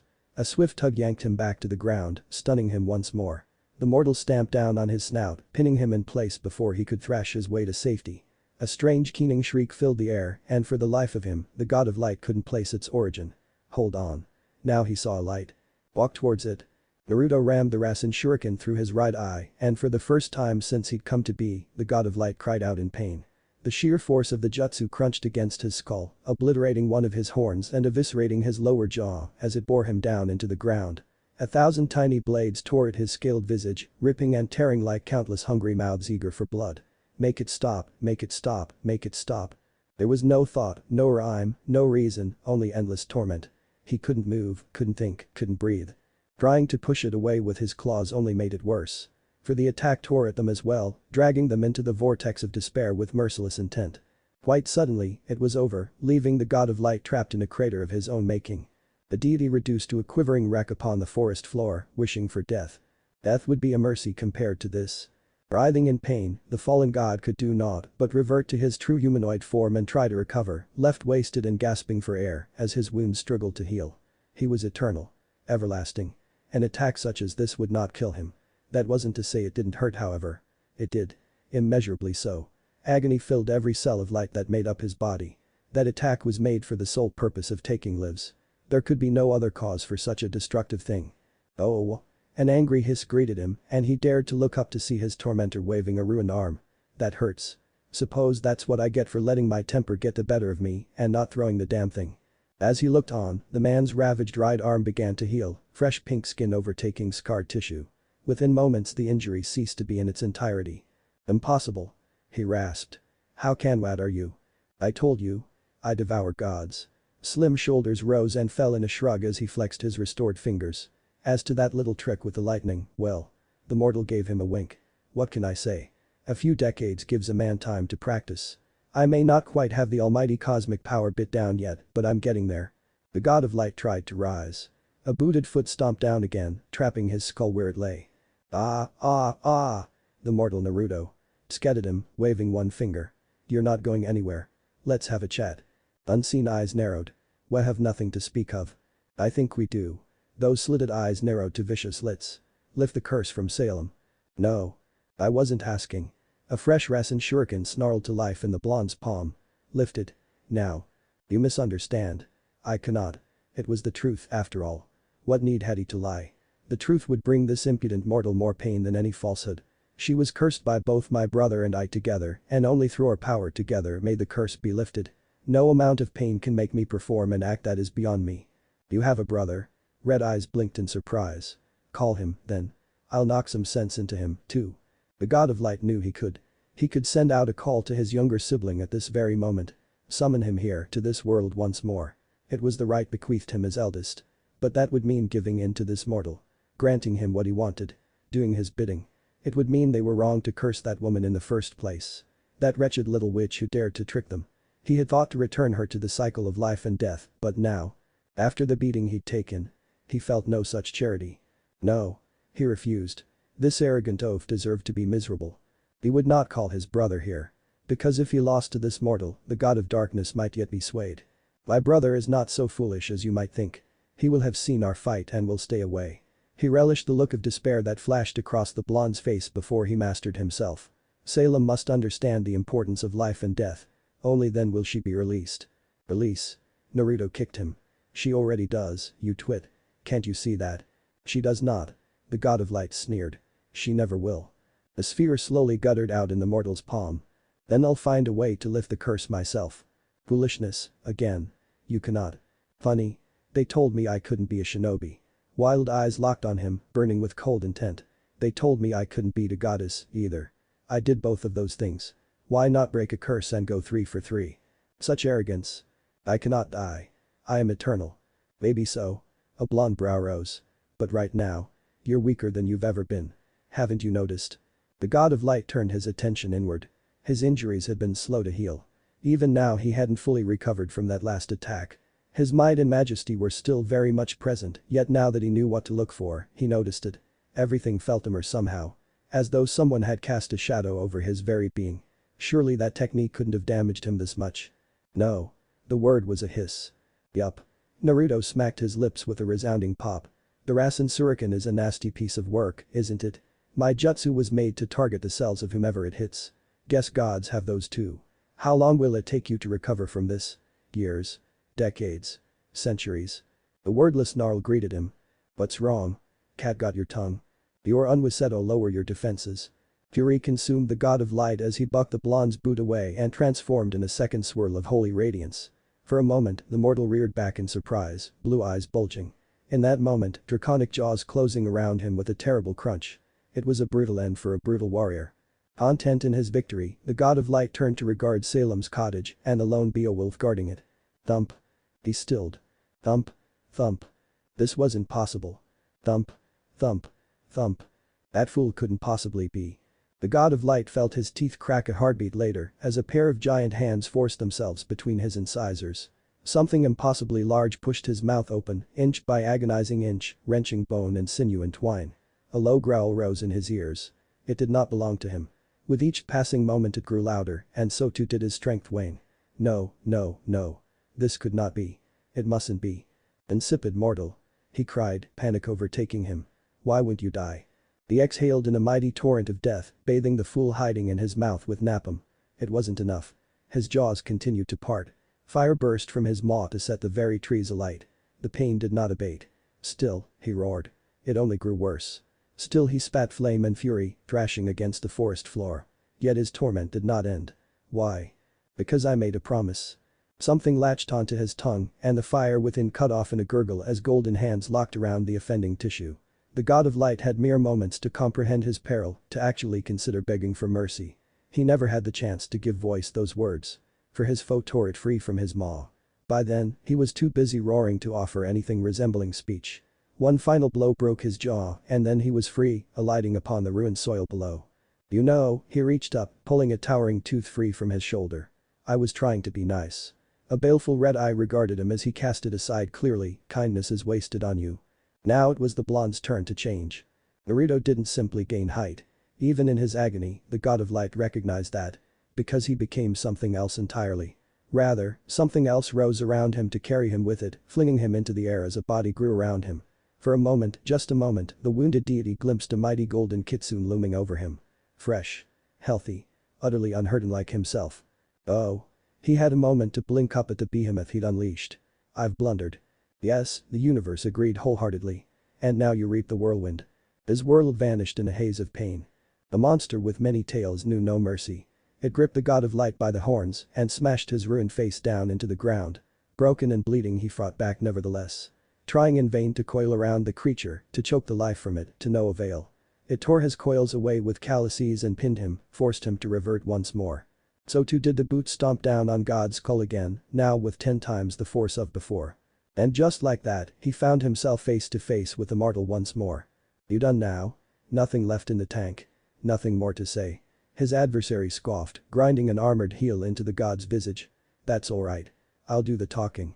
Now you may be thinking, if I can devour gods, why not take some of your power, too?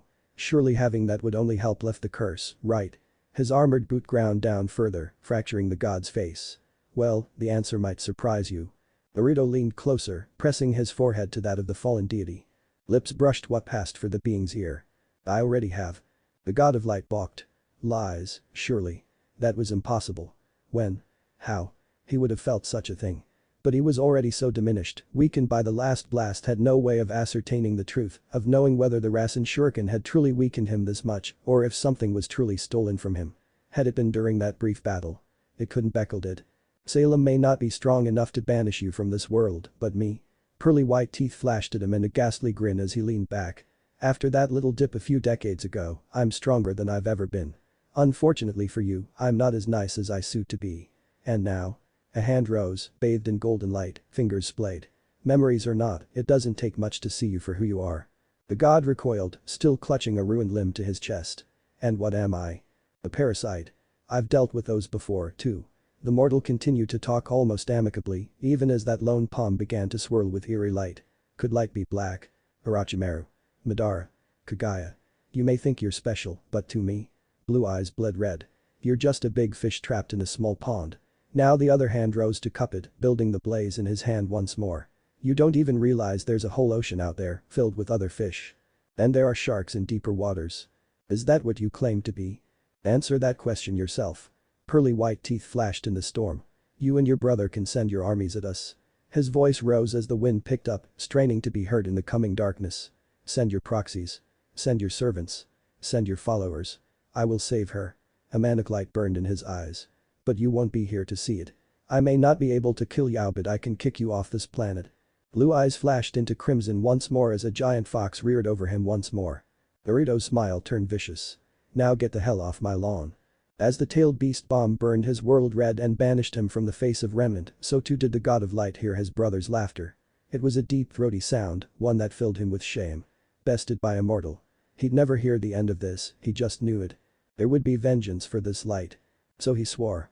.0.0.0. Naruto watched the last of the god dissolve before his very eyes. Was this a victory? It felt like a victory. Even now, he half expected one last-ditch attack, some final curse flung at him as he departed. None came, and the skies began to clear. Settled it, then. Not only had the god of light been bested, but they'd weakened him so badly that he'd become incorporeal once more. He wouldn't soon return. Assuming he could at all. A pleasant feeling burned through his chest as he massaged his wounded shoulder. Damn thing would probably scar. Well worth it. He'll be back, you know. Kurama warned. He strikes me as the sort to hold a grudge. Naruto stooped down to retrieve his staff. Come hell or high water, we'll be ready. They'd have to be. Gods were petty, and while he had yet to meet the god of darkness, well, he didn't much relish the idea of facing two gods at once. It was a fight he was sure he could win, but he wouldn't put it past them to stack the deck in their favor the next time they met. And there would be a next time. There could be no doubt about that. Bastards. They wouldn't catch him unprepared. Oh, I'm sure we'll be prepared. His partner laughed suddenly. But are you ready for Salem's reaction? He felt someone drilling a hole into his back. His spine stiffened. She's right behind me, isn't she? Yup. The fox answered with a smirk. That'd be her. How long has she been watching? Only the last 2 minutes. Meaning she saw. Irk. Naruto didn't want to turn around. He really, truly didn't. If only because he wasn't sure what he would find there. Shock. Joy. Fear. His legs felt like blocks of lead, but he forced himself to turn even as his mind whirled wildly. Chin up, now. Hold your head high. You haven't done anything wrong here. If anything, she should be happy, right? Uncertainty clouded him. He came full circle. Salem was indeed waiting for him when he turned around. Yabatham. Her voice was barely a whisper. She balked at him, eyes wide, lips forming a small round oval of surprise. Her eyes traveled up to the fading light, then snapped back to him. She looked like she'd only just woken from her nap. Even now he saw her there, standing on the porch, standing no longer. Without warning she darted forward, tearing down the steps in her haste. She absolutely blitzed him, and he had half an instant to glimpse a familiar emotion in her eyes before she was on him. Not with anger or fear as he'd expected, but something else altogether. An emotion he recognized all too well. Oh, dear. That looked like. Salem crashed into him, knocking him back half a pace with the sheer intensity of her tackle. Her hands clamped down on his face firmly, locking him in place. For a moment her eyes seemed to pulse with living flames, trailing visible tongues of fire at the edges before she could clam herself. Then those pale palms whisked down over his chest and shoulder to inspect his wounds. All the while her mouth worked wordlessly, unable to form the words she so desperately wanted to say. So he said them for her. I'm alive. He croaked the words, reaching up to cup her cheek. I won. Those 4 wounds must have unburdened Salem. Because red eyes flashed and she made a noise somewhere between a gasp and a sob, tears burning in their black depths. He knew she was too stubborn to let them fall while he could see. When her tongue failed her again, she settled for a less audible means of communication. Her kiss stole his breath away and left him reeling. You wonderful, wonderful man. What? His mind rebooted. Salem kissed him fiercely. Kiss of passion. Salem spent the rest of the day lazing about in bed. Her mind was left in shock. Not the painful sort, mind you, but rather the delirious glee of one who had been unexpectedly granted a long-cherished wish.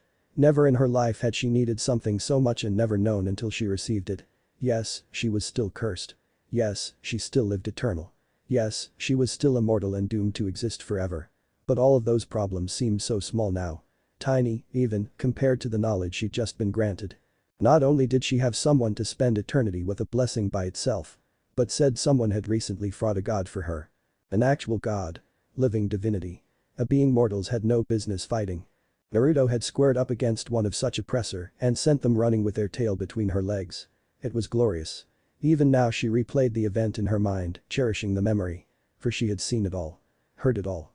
The god of light had offered him a chance to leave this world behind, an opportunity to forsake her like all the rest and return to his own. She'd braced herself for his answer, dreading that he would accept.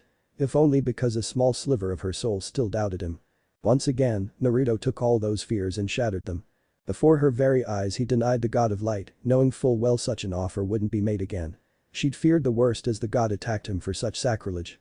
When the lightning struck she cried out his name, but no one heard her over its mighty roar. None heard her gasp as Naruto threw that bolt back in pompous deity's face, knocked him about, wrestled him down, and blasted him back into oblivion. Ozma. Who the hell was Ozma? Ozma never smacked down a god. In all fairness, Ozma had been many things to Salem. Her first love, her first kiss, her first husband. Her fifth loss. Ozma had been good and sweet and kind. She would always cherish the brief time they'd spent together. In another life, might things have been different. A life yet unlived, a future that would never come to be. And yet Ozma was gone. Nothing could bring him back. Surely not the gods. No, that chapter in her life had been closed for decades now. Centuries, even. She simply hadn't been willing to let it go. But the god of light broken, Salem found herself able to do so at long last. One chapter in her life lay finished. But what lay ahead was a story yet unwritten, a book filled with countless pages. And she held the pen. Salem hummed softly to herself as she leaned back in bed, contemplating the matter further. What now? Where did one go from here? The gods, well, God in this case had been bested beyond belief. Her curse remained for now, but was life eternal truly a curse when you had someone to share it with?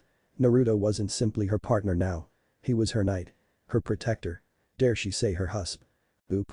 Red eyes fluttered in a rapid blink as a tan hand reached around her and flicked her nose, gently drawing her from such mundane thoughts. Sure enough, she turned her head to find bemused blue eyes gazing back at her from the pillow. Without thinking, she turned and scooted closer, instinctively seeking the warmth his body offered. His hand came around her bare back and pulled her closer, offering her the sanctuary she sought. One of her arms twined with his, lazily seeking his palm. Spacing out again, are we? Naruto hummed in her ear. You've been doing that a lot lately. Salem couldn't quite keep smile from her lips as she buried her head in his scarred chest. I suppose so. Tangled in the sheets, they lay spooned against one another in the morning sunlight, not so much as a single stitch of clothing to their name. With her ear against his upper torso, Salem could hear his heartbeat, beating in time with her own to match her own flawless. Intimacy had been inevitable, really. It was bound to happen sooner or later. One could only know someone for so long before they let their guard down. And she knew Naruto very, very well. He had seen her in her darkest moments and not batted an eye. And she had seen his. Unbidden, her eyes trailed up to his right shoulder and the bandages there. Does your wound still trouble you? A little. He admitted. It's fine.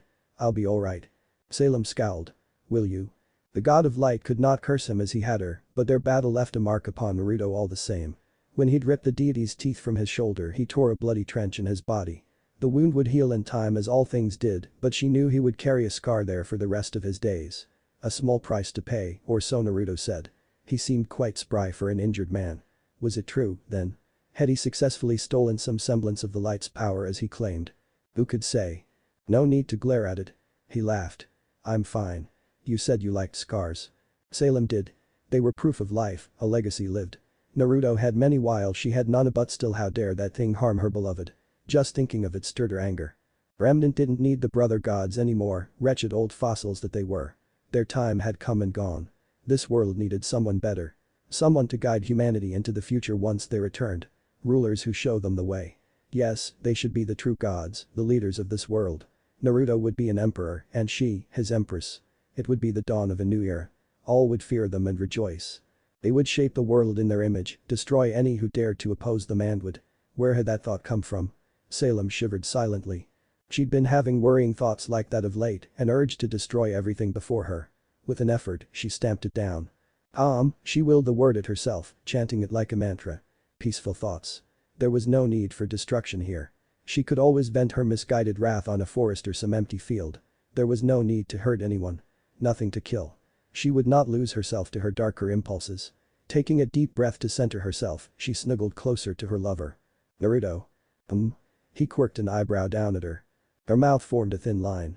If I go down a dark path. He pulled her closer still, himself up on his elbows. You won't. But if I do. She pressed, piercing him with a bleak look. If I lose my way. Then I'll drag you back. He dipped his head down and his mouth melded with hers, sending an electric thrill shooting down her spine. Every time. Salem gasped beneath the sugary sweet kiss, and said gasp became a groan when he pulled away. I'll be here for you. Always will. His chin came down over her shoulder. Not like we're gonna let you torture children or anything. We? She feigned laughter she didn't feel. And what does Kurama have to say about this? Naruto wrinkled his nose. He says you're being melodramatic. This time, her laughter felt genuine. Nevertheless, a wild pang of fear shot through Salem at his words. This had to be a dream. She couldn't be blessed. Only cursed. The idea that she might actually have a chance to be happy, to live unmolested by the gods, to believe that a curse might one day be broken, it was almost too much to bear. Hope was painful. Hope hurt. Hope implied the possibility of success but also failure. Better not to believe. Better to be an evil witch that despised humanity. But she couldn't do that now. Naruto was human. To despise them was to think less of him, and she could not bring herself to be such a monster. By the elements, he'd broken her. Maybe that was a good thing. She feared what she might become without him. Naruto was the last reason for her to tolerate human life. If something happened to him. The tiny bittersweet laugh tumbled from her lips. This is your fault, you know. Wait, what? He guffawed happily against her. Me? What did I do? Yes, you. She gave his chest a weak slap. All your fault. He only laughed louder, body shaking against hers. Before long Salem found herself joining him. Blonde buffoon. But he was her buffoon. The apple of her eye. Her light. Her hope. It made all the difference in the world. He would never forsake her, never betray her for another. After all, Remnant was barren. Even if it wasn't, she knew he wouldn't turn on her. She'd not let him. Now look what you've done. Still laughing, she butted her head against his. Take responsibility, blast you. Well, okay. He went with it and leaned against her. What did you have in mind? What did Salem have in mind? Her thoughts were quick to conjure an answer. What did she desire? Many things. A home. A warm hearth. Family. Perhaps a pet or two as well. No, wait. Did not Luna their hound already fulfilled that role? Laughter and love, then. Humanity might yet return someday, but such a day would be in the far-flung future. Until then it would be just the two of them unless cold she have children. It might not be possible. They'd both been exposed to the pool of darkness after all. Neither of them were human. Who knew what any offspring of theirs would look like? Still the thought stayed with Salem. It needled her, digging deep into her heart and taking root. Oh, she could hear their voices now. Mama. Papa. Little ones running and laughing as they played at her feet. Amber-eyed girls with blonde hair and whiskered cheeks. Or perhaps boys bearing blue eyes and pale hair. Unbidden, her mind conjured forth yet another image. 4 girls. How strange. She'd never thought of having that many. The thought warmed her more than words. Who knew what the future held? She didn't want to spend it alone. Her heart ached and just like that, her lips moved of their own volition. Marry me. Naruto's went still against her, laughter dying. Come again. A slow, insidious heat infused Salem's cheeks.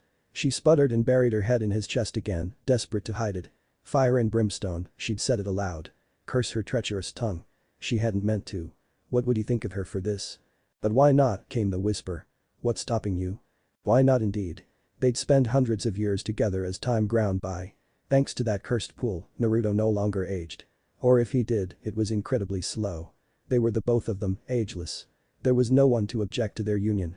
No one to officiate it either of course, but who needed to? A ceremony could be held later when humanity crawled back out of the primordial mud. Marry me. She raised her gaze and this time, her words held weight. Please. He reached across her body, fingers threading with hers. Sure. Alas, her courage failed her and she didn't hear him. We needn't do it right away of course. Salem. And I'd understand if you're reluctant. Salem. And I'd be willing to wait. Salem. Reality snapped back with a lurch as his hand tousled her hair. I said yes. Eh? Salem's mouth clicked open, forming a perfect oval. Everything rebooted. She couldn't think. Couldn't speak. Couldn't breathe. Arrow. Has stopped working. Please send an error report. She was fairly certain she made a sound, that he said something, but she didn't hear it. It might have been a certain word she'd been longing to hear for the last century. Salem didn't know. Didn't care. Realization dawned. Her body snapped forward and she crashed against him with a vengeance, smashing her mouth against his, tongue ruthlessly plundering his. Hers. He was hers. No one could contest it. Naruto tried to speak, but she wouldn't let him. Dark desire flashed through her as she wrestled him back down, arms linking around his neck as one hand cupped her rear and pulled her into his lap. Her heart hammered a wild tempo beneath her breast as the other cupped it, fanning the flame within her to a feverish pitch. No one else could have him. She'd not let them. She would eviscerate any who dared to try. Flay the very flesh from their bones.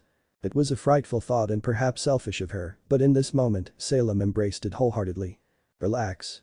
He chuckled between kisses. I'm still here. I'm going anywhere. Oh.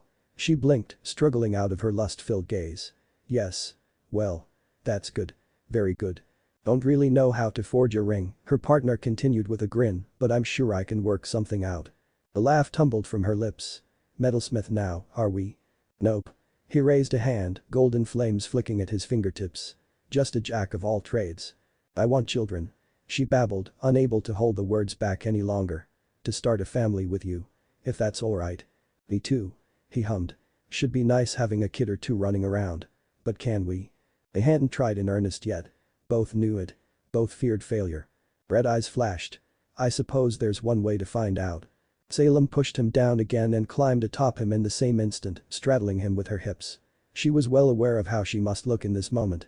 Pale skin gleaming in the sunlight, a shen hair spilling down her back, concealing not a thing. Her body was open to him, her soul laid bare, her bosom heaving with anticipation. His eyes roved across her, and she did the same unto him. Slowly, gradually she began to move her body against his. Soon enough, he responded in kind. I am yours. She breathed, taking him within her. Forever and ever. Till death do us part. He linked his hand with hers. Salem laughed. We can't die, you silly fool. Naruto mirrored her smile. Exactly. And that, as they say, was that. Point oh point oh point oh. As time passed, humanity returned. But gods don't suffer defeat lightly. They are spiteful, petty creatures. Petty indeed. Point oh point oh point oh. Ozma opened his eyes. Wakefulness came back to him quickly as he pushed his consciousness to the fore once more. He stood slowly, giving his body a brief glance over. It wasn't quite as he remembered. As if donning an old suit for the first time in years. Gone were his armor and weapons. In place of his knightly attire, he found his new form clad in a simple pair of black trousers and a worn wool jacket. His skin had gone tan and his hair was white, but his face felt familiar to the touch. It held the same shape. Good. He appeared to be the same age as he remembered. Another small blessing, that. He didn't much like the notion of being reborn as a child. Well, he murmured in a voice not quite his own, I suppose it worked, then. The worn iron sword hung at his side. He drew it, performed a quick flourish, and sheathed it once more. Not the best of blades, but it would do. One final check put the last of his fears to rest. Magic still burned through his veins, another promising sign of his rebirth. He'd been reborn just as powerful if not more so than he'd been before his untimely end. Keen eyes glanced up, squinting in the dim evening light. He would need to find shelter. And soon. Reincarnation was a strange thing indeed. Being born again in a new body even more so. It was like waking from a long dream. He had been told there might be some discomfort, but Ozma felt it not. If there had been a soul here, it was silent. Perhaps its owner expired before he came to them. Perhaps these grim creatures had slain him. He'd been told of their existence and wasn't sure how to think of that.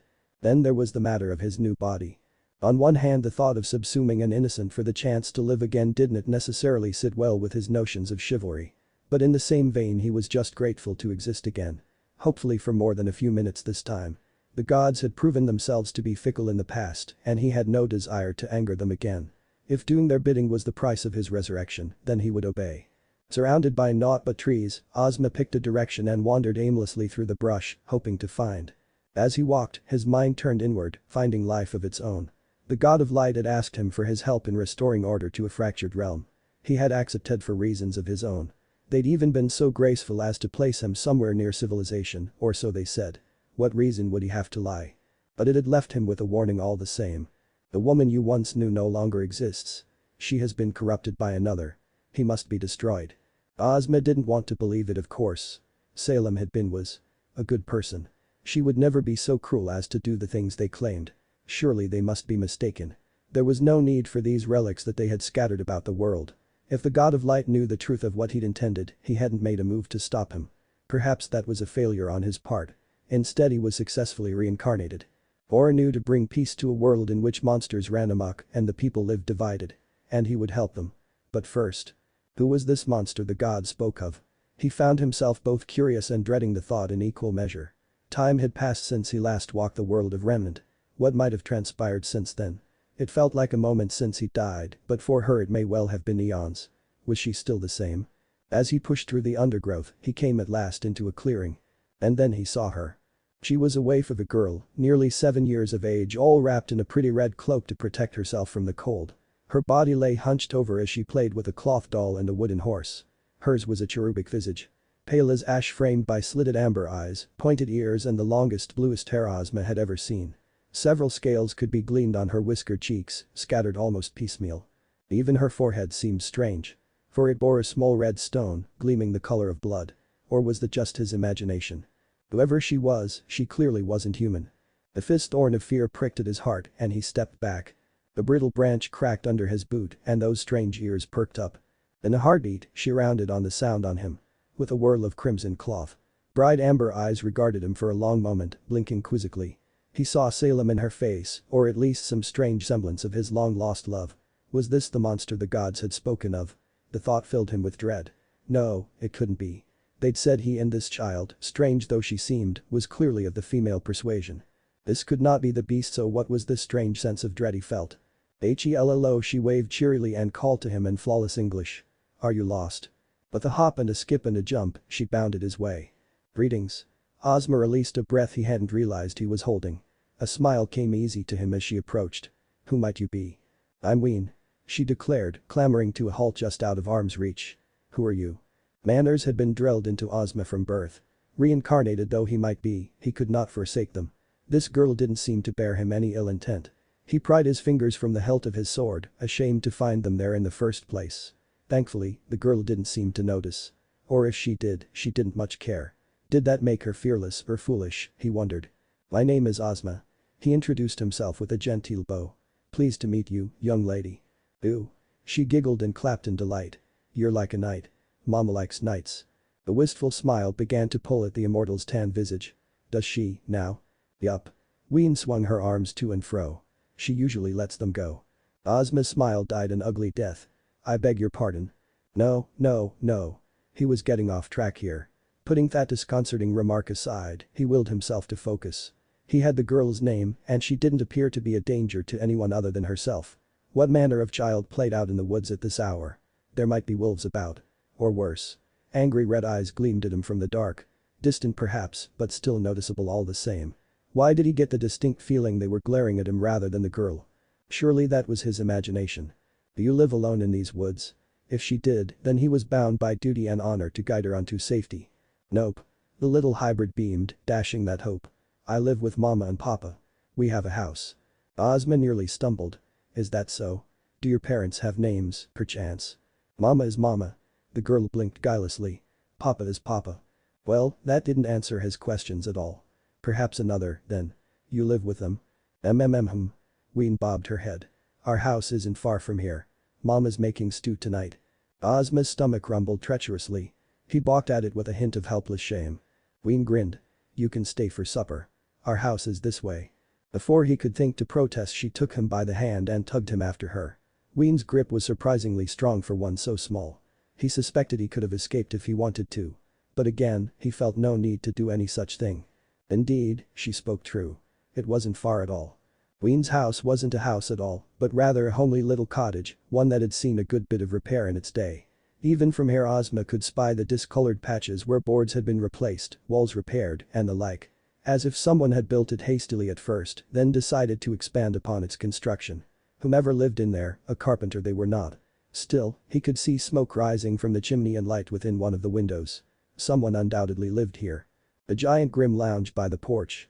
The moment it saw him, its hackles rose in a growl. Luna, no. Ween shouted at it. Bad doggy. Don't eat this one. He's nice.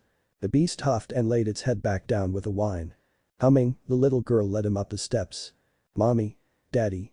The door swung open as she grasped the handle and pulled it outward. I'm home. Welcome back, dear. A familiar voice crooned as someone rounded the corner. Be sure and wash up for supper. The plate struck the ground and shattered harshly, followed by a gasp. Everything seemed to move in slow motion. Ozma's heart lurched in his chest. It was her, but she was changed. Salem's skin had gone terribly pale, her eyes red and hair-ashen, spilling down a black dress and red. But he knew. It was her. Her face was the same, her voice left unchanged. And she knew him. There was a man behind her, but he barely paid him any heed beyond his initial appearance. Blue eyes, whiskered cheeks, blonde hair. Clad in silver and azure.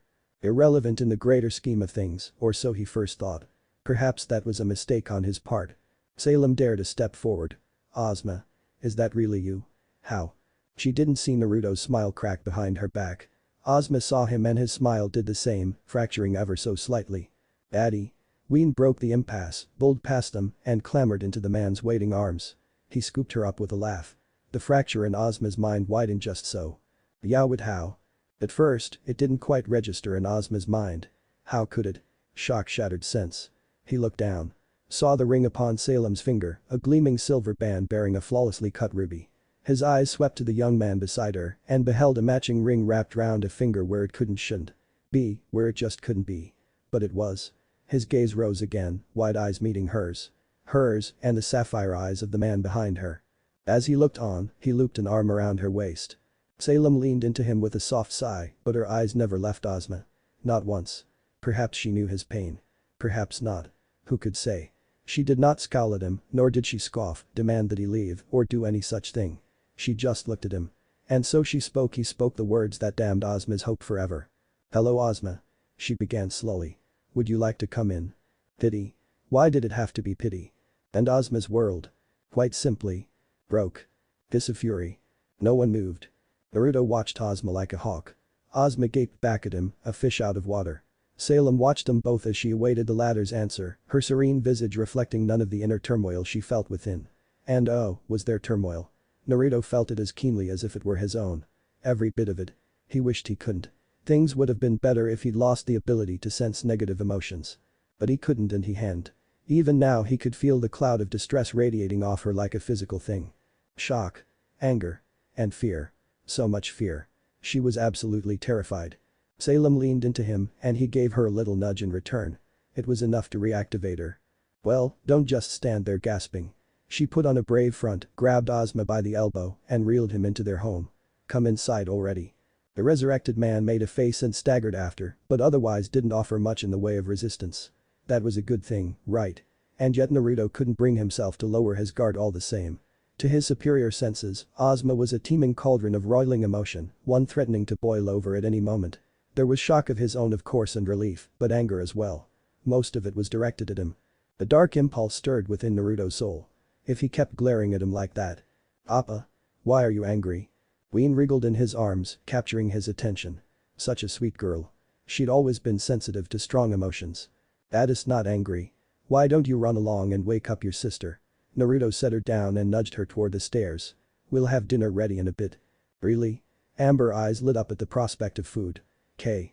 She hopped forward in a surprising display of dexterity for one so small and squeezed him with all her might. Love you. Slim arms folded around his right leg as her claws dug into him. Naruto bore with the pain patiently. Truly, it was like being grabbed by a baby dragon. Ween didn't know her own strength. That girl is too pure for this world. Naruto felt his mouth creased in a smile as he gazed down at her. Love you, too. The smile that followed nearly gave him a heart attack. Good girl. His girl. Must protect at all costs. Some might have thought Ween frightful given her unusual appearance. Her slitted eyes, pointed ears, azure hair, patches of gray-scaled skin and fangs clearly proved she wasn't human. Some people were fools. This was their child. Anyone who said otherwise could go suck a lemon. She wasn't normal. Who decided that? She was a monster. And who decided that?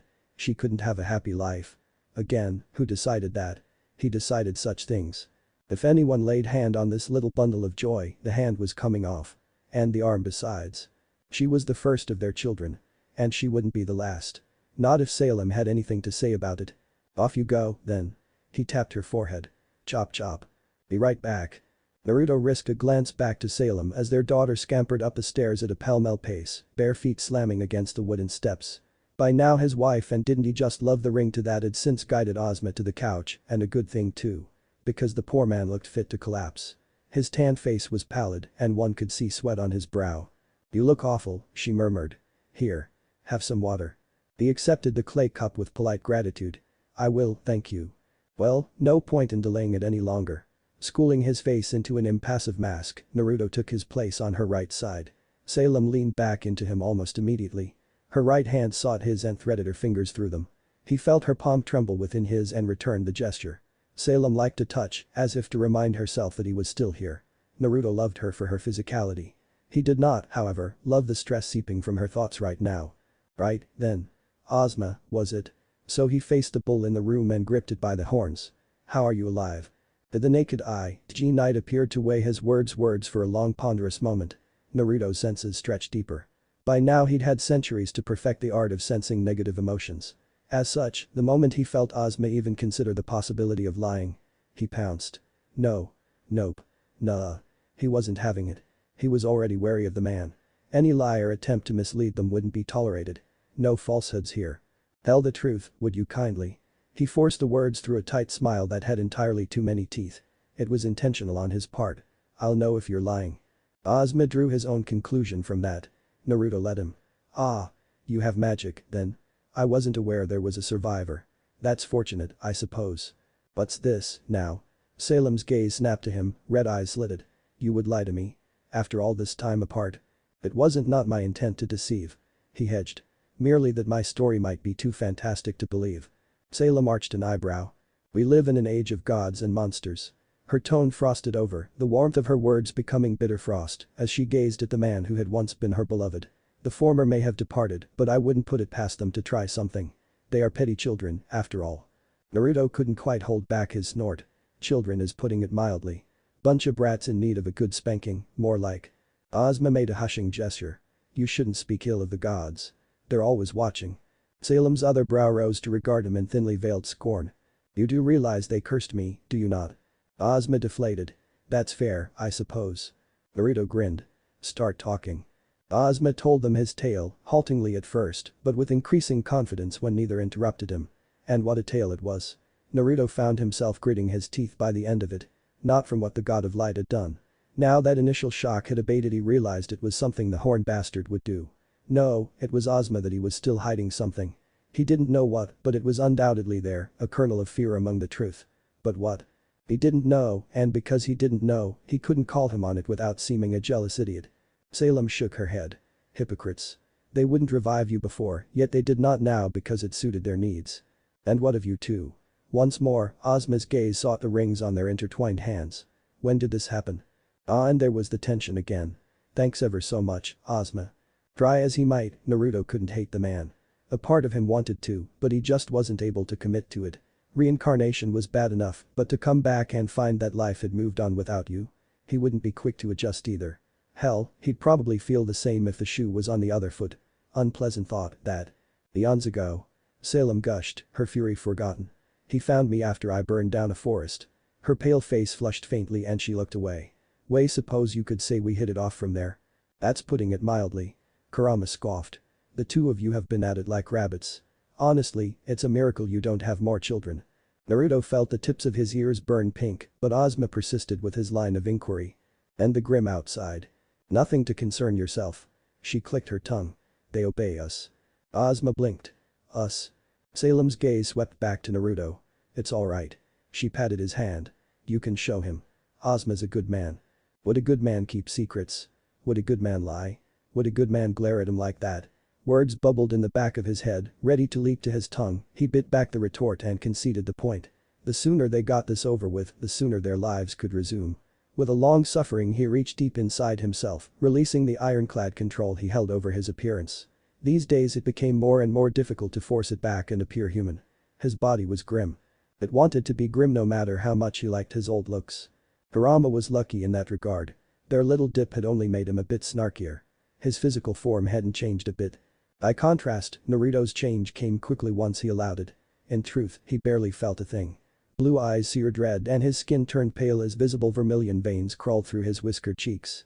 Gold faded from his hair, leaving it the color of chalk-white ash, gone the color of ash. A faint itch at the back of his mind finally abated, as if he'd been clenching all the muscles in his body for the last 100 years, and finally let go. Like an old wood finally being treated. Salem preened a bit, happy to see him in his true form. You really do look better that way, beloved. Maybe so, he groused, forcing the change to recede. But I still don't like it. Feels weird. Ozma hissed in surprise. And the girl? Is she? Weena's our daughter. Salem's voice cracked like a whip. Speak of her in such a manner again, and I'll have you thrown out. Naruto preened. She'd taken the words right out of his mouth and delivered them with more venom than he could ever hope to muster. Heh. I love my wife. Salem best girl. Ozma recoiled, but managed to master himself. I'm sorry, he muttered, clutching the cup in his hands. This is all so sudden. His fingers tightened around it, white knuckles digging into the material. It feels like only yesterday we were wed, and now to find that you moved Oni will admit, it has rattled me somewhat. The cup came down as he raised his gaze while touching one tanned hand to his face. I suppose I failed you, didn't I? You didn't fail me, Azoma. Salem smiled softly. I cherished our time together. I always will. The poor knight shivered in stoic silence. A pall of silence fell over the three of them. Kurama sighed. Is it wrong that I feel sorry for the poor bastard? Jealousy reared its ugly head in Naruto's heart. He balked at it and tried to stomp the feeling down, but it eeled away and threatening to rot him from the inside out. Guilt was all well and good, but when it held you back, kept you from living your best life, then it became something else. A ball and chain, dragging you down, a heavy weight that kept you in the past. Their vows were till death did them part. Ozma had been gone for hundreds of years. Salem shouldn't feel any guilt in seeking her own happiness. He certainly didn't, and he was the one missing most of his memories. Even after all these years, they still hadn't returned. Not completely. He remembered a great deal more than he had before, but there was still a gap somewhere in his head. A void that yet to be filled. He didn't know what disaster landed him here. Flashes of vision came at night, sights and sounds, smells he didn't understand. Sometimes he woke up and saw blood on his hands. At others no. Best not dwell on that. You alright? Yeah. He muttered to himself. I'm good. He shook the thought off. It didn't matter now. Salem did. Wrapping an arm around her waist, he pulled her close. His wife took the opportunity to pivot and press her breasts against his right arm. He stiffened, wondering if it was intentional on her part.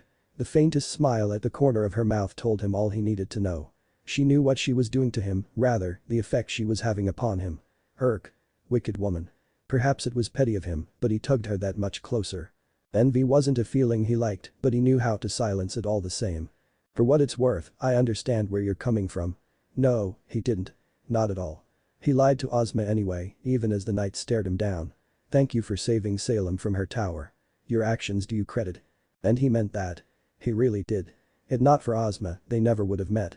For that alone, he owed the man. But things had changed and it was time he made his position clear. Misguided mercy would only confuse things here. Moreover, he wasn't about to give way to a dead man.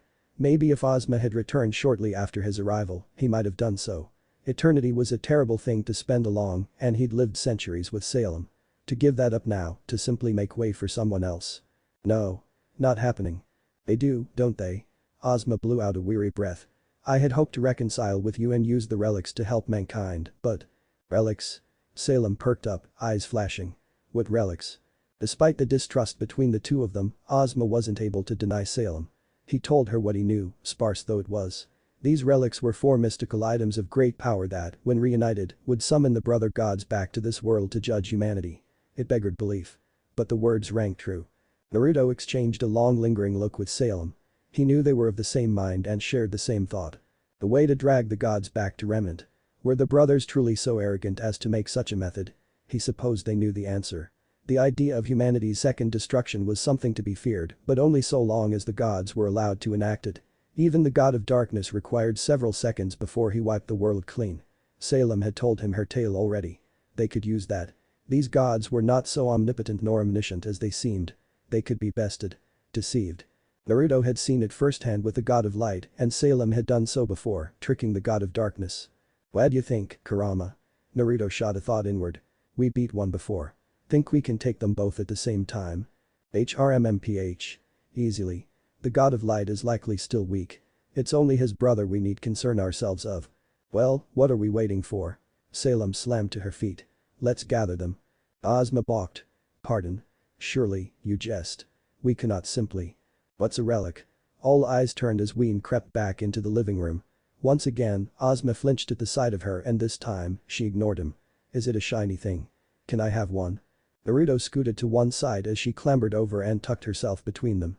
Salem sat back down and made way for easily, idly running her fingers through the girlie's bright blue hair. Ween hummed happily and nestled herself deeper amidst their legs. Such a greedy girl. She was like a dragon in that regard, always wanting to hoard anything that glittered gold. A stray thought plucked at him as he looked down at her. Weren't you supposed to wake your sister up? She's coming. Ween answered. But what's a relic? Is it like the other shinies we have? Salem laughed and tickled her chin. I should think not, little one. Others? Ozma balked. Only now did he deign to look around their cottage. Only now did he see the strange trophies tacked to the walls. Bits of armor, the odd weapon here and there. Some of them recent, but others worn and pitted with age. They weren't for use. Because they were trophies. Naruto saw the precise moment horror dawned in his eyes and hardened into realization. His right hand moved behind his back, touching the vambrace beneath his warm sleeve and the hidden blade within. Just in case. Salem, the knight croaked her name aloud. Tell me you didn't. We defended ourselves against trespassers. She didn't bat an eyelash at his accusation. Why would she? Neither of them felt any guilt. Some wanted our land. We refused. Others came back with torches and pitchforks. We drove them off. Some died, as all men do. But to kill them? You dare to judge me? Her voice sharpened, eyes glowing in the dim light. You would have done the same if they threatened your home. Nay. Ozma, ever the noble and naive knight, bridled at such an insinuation. I would not. I would have found a better way. Spared them. Taught them the error of their ways. Salem pulled Ween close. Even if they threatened your child. He clammed up. Naruto released a breath he hadn't realized he'd been holding. Salem was beginning to understand. She'd been a different person in Ozma's era. She had changed. Ozma had not. It wasn't his fault he was only recently reincarnated after all. Time held no meaning in the afterlife. He had not suffered the same as Salem and thus the blame didn't lie with him. But that didn't make him innocent, either. Morals were all well and good till you were bleeding out on the ground. In vain, he tried to steer the conversation to safer waters. About the relics. Ozma's gaze zeroed in on him. What do you intend to do with them? Well, use them of course. He shrugged. Isn't that obvious? The knight shook his head. I'm afraid I must disagree. About what? A faint yawn from the stairs caused all eyes to turn. One widened in shock. Two others narrowed with recognition. As they looked on, a delicate girl of 3 years clad in a beige nightgown stumbled their way, scrubbing at her eyes with the back of pale hands. Poor thing looked half asleep. Like a stiff breeze would send her tumbling right back into dreamland. Well, well. Kurama chortled softly in his mind. Look who's here. Wide red eyes regarded them, framed by bluish off-white hair, messy and unkempt, parted in the middle of her forehead, almost reaching down to her waist. A tiny brown lone horn jutted from the right side of her forehead. When she noticed Naruto, those uncanny red orbs widened further still in delight. She blinked rapidly, as though she couldn't quite believe he was there. Appa. She raced over to them, a dazzling smile flashing across her cherubic face. You're back. He's been home for hours, sleepyhead. Ween concealed a grin behind her arm. Their youngest stomped a bare foot against the floor. I'm not. Girls, Salem chided softly, behave. Let him fight ow. Naruto gasped as Salem's elbow hit his ribs. Never mind. Listen to your mother. Ween pouted. Yes, daddy. Eri didn't answer. She simply lifted her arms and hopped in place. Naruto arched an eyebrow.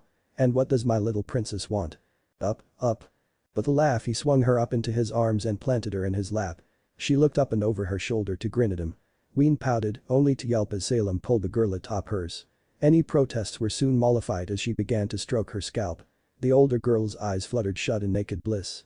Ozma's expression became noticeably stiff as he gazed at their little family. Just how many children do you have? Only 2.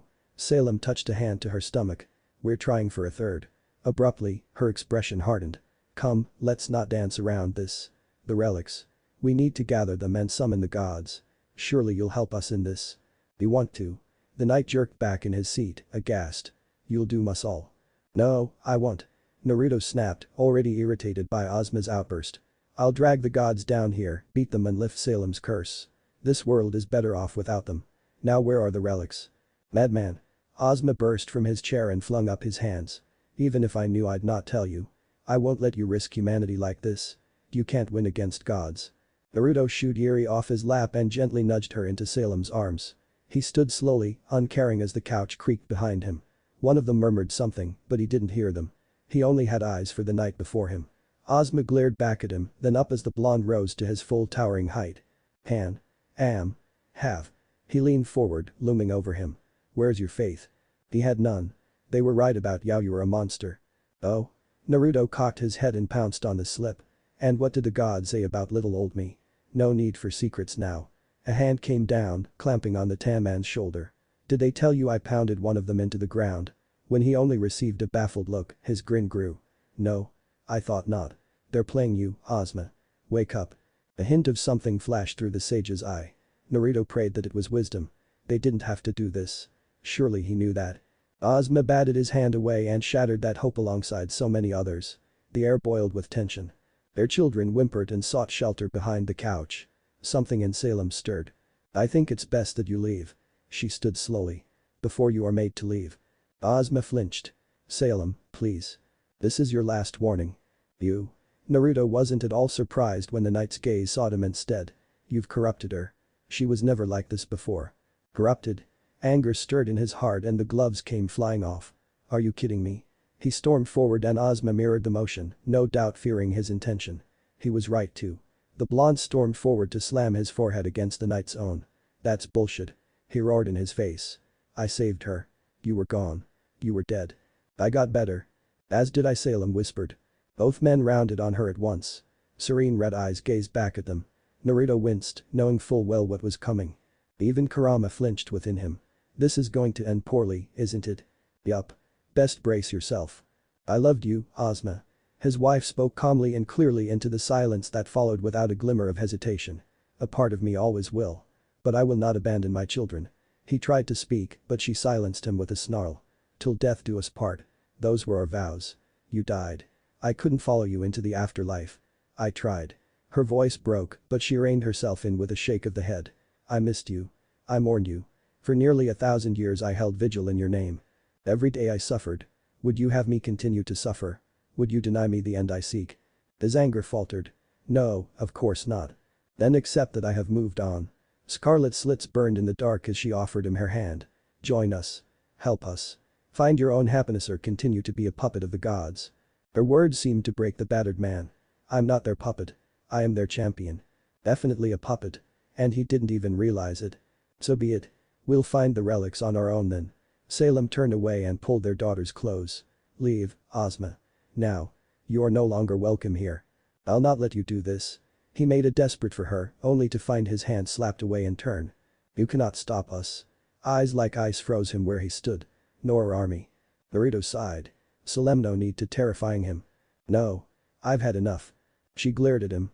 Tell me, what happens to a grim when you remove its mask? Ozma's brow quirked at the question, but still Salem barreled onward in spite of him. What miracle occurs when you mix darkness with light and give it human form? Realization and horror dawned in his gaze as he gazed at Eri. You might be surprised. While his jaw continued to work wordlessly, her smile was cold as black ice. We already have an army in waiting.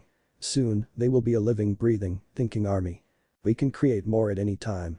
We haven't yet because we didn't feel the need. Do you truly wish to test us? This isn't happening. Ozma staggered back, eyes flitting between the two of them. This a trick. A test. A dream of some sort. The gods revived me to bring order to this blighted world. As a hero.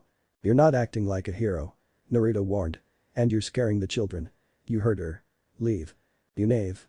Ozma's right hand flew to the sword at his waist and ripped it free from its scabbard with an angry rasp. Eri cried out in fear. Ween dove forward and flung herself in front of her sibling. They needn't have worried, for they weren't the targets of his ire. Naruto stepped back to shield them regardless. He'd not take the chance. Salem rolled her eyes. Put that sword away, you silly man. I cannot die. You're right. Ozma's smile became tight, eyes narrow. You cannot. Even if you could, I can't bring myself to harm you. Somehow those words only added to the tension. And so I will save you. Once he's gone you will see the light. I know you will. Light? It was the worst thing he could have said. Salem absolutely hissed. A dark miasma seared around her shoulders. Light? The entire world blackened, her voice taking on an angry contralto. You dare speak to me of light? She flung an arm outward, black light trailing from the limb. Your so-called god of light came to our doorstep and tried to slay me in my sleep. She whirled, stabbing a thumb over her shoulder. If it weren't for Naruto, I wouldn't be standing here now. Your precious gods are petty children who do naught but blunder about and cause disaster. And yet he fought him. He won. We can beat them. But you. She swept forward in a rush of shadow, uncaring of the blade. You would cower out of fear. Her forehead found his, red eyes blazing into his frightened face. Of what might or may be. Where is the gallant knight who saved me from my tower? Where has he gone? Did he ever exist? Impossible. Ozma swept back, warding the blade before his face to stave off an attack. The gods are absolute. They cannot be beaten. You've been tricked. A faint flash of pity burned in Naruto's heart. Ozma wanted to be the hero. To believe anything else would make him the villain. And that, his pride would not allow. Likewise, Salem wasn't about to abandon her crusade against the gods, rightfully so. Now that she'd been presented with a way to strike at them. An unstoppable force met an immovable object. It didn't take a genius to guess what would come of this encounter. Enough. Salem slashed a hand through the air again, cutting his argument down, even as it made one final foolish stand. If you're not with us, then you're against us. Ozma's face fell. Only a monster deals in absolutes. Then I am a monster. Salem spread her arms wide with a bitter laugh. Look upon me and see what you have made. His jaw set itself into a firm line. I will do what I must. She smiled. You will try, my old friend. In a single step the knight turned and surged past her, bringing the burnished iron edge of his blade up under Naruto's chin. A thin rivulet of blood ran down his throat. The blonde barely batted an eye.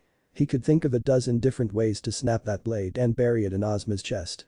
Every path ended with the knight bleeding out at his feet. And this wasn't enough to kill him.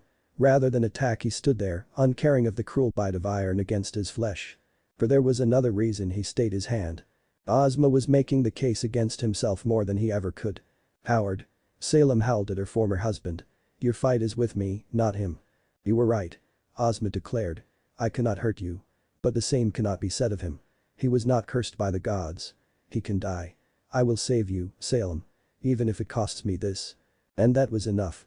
Ozma had made his point. There was no need for silence now. Ween. Eri.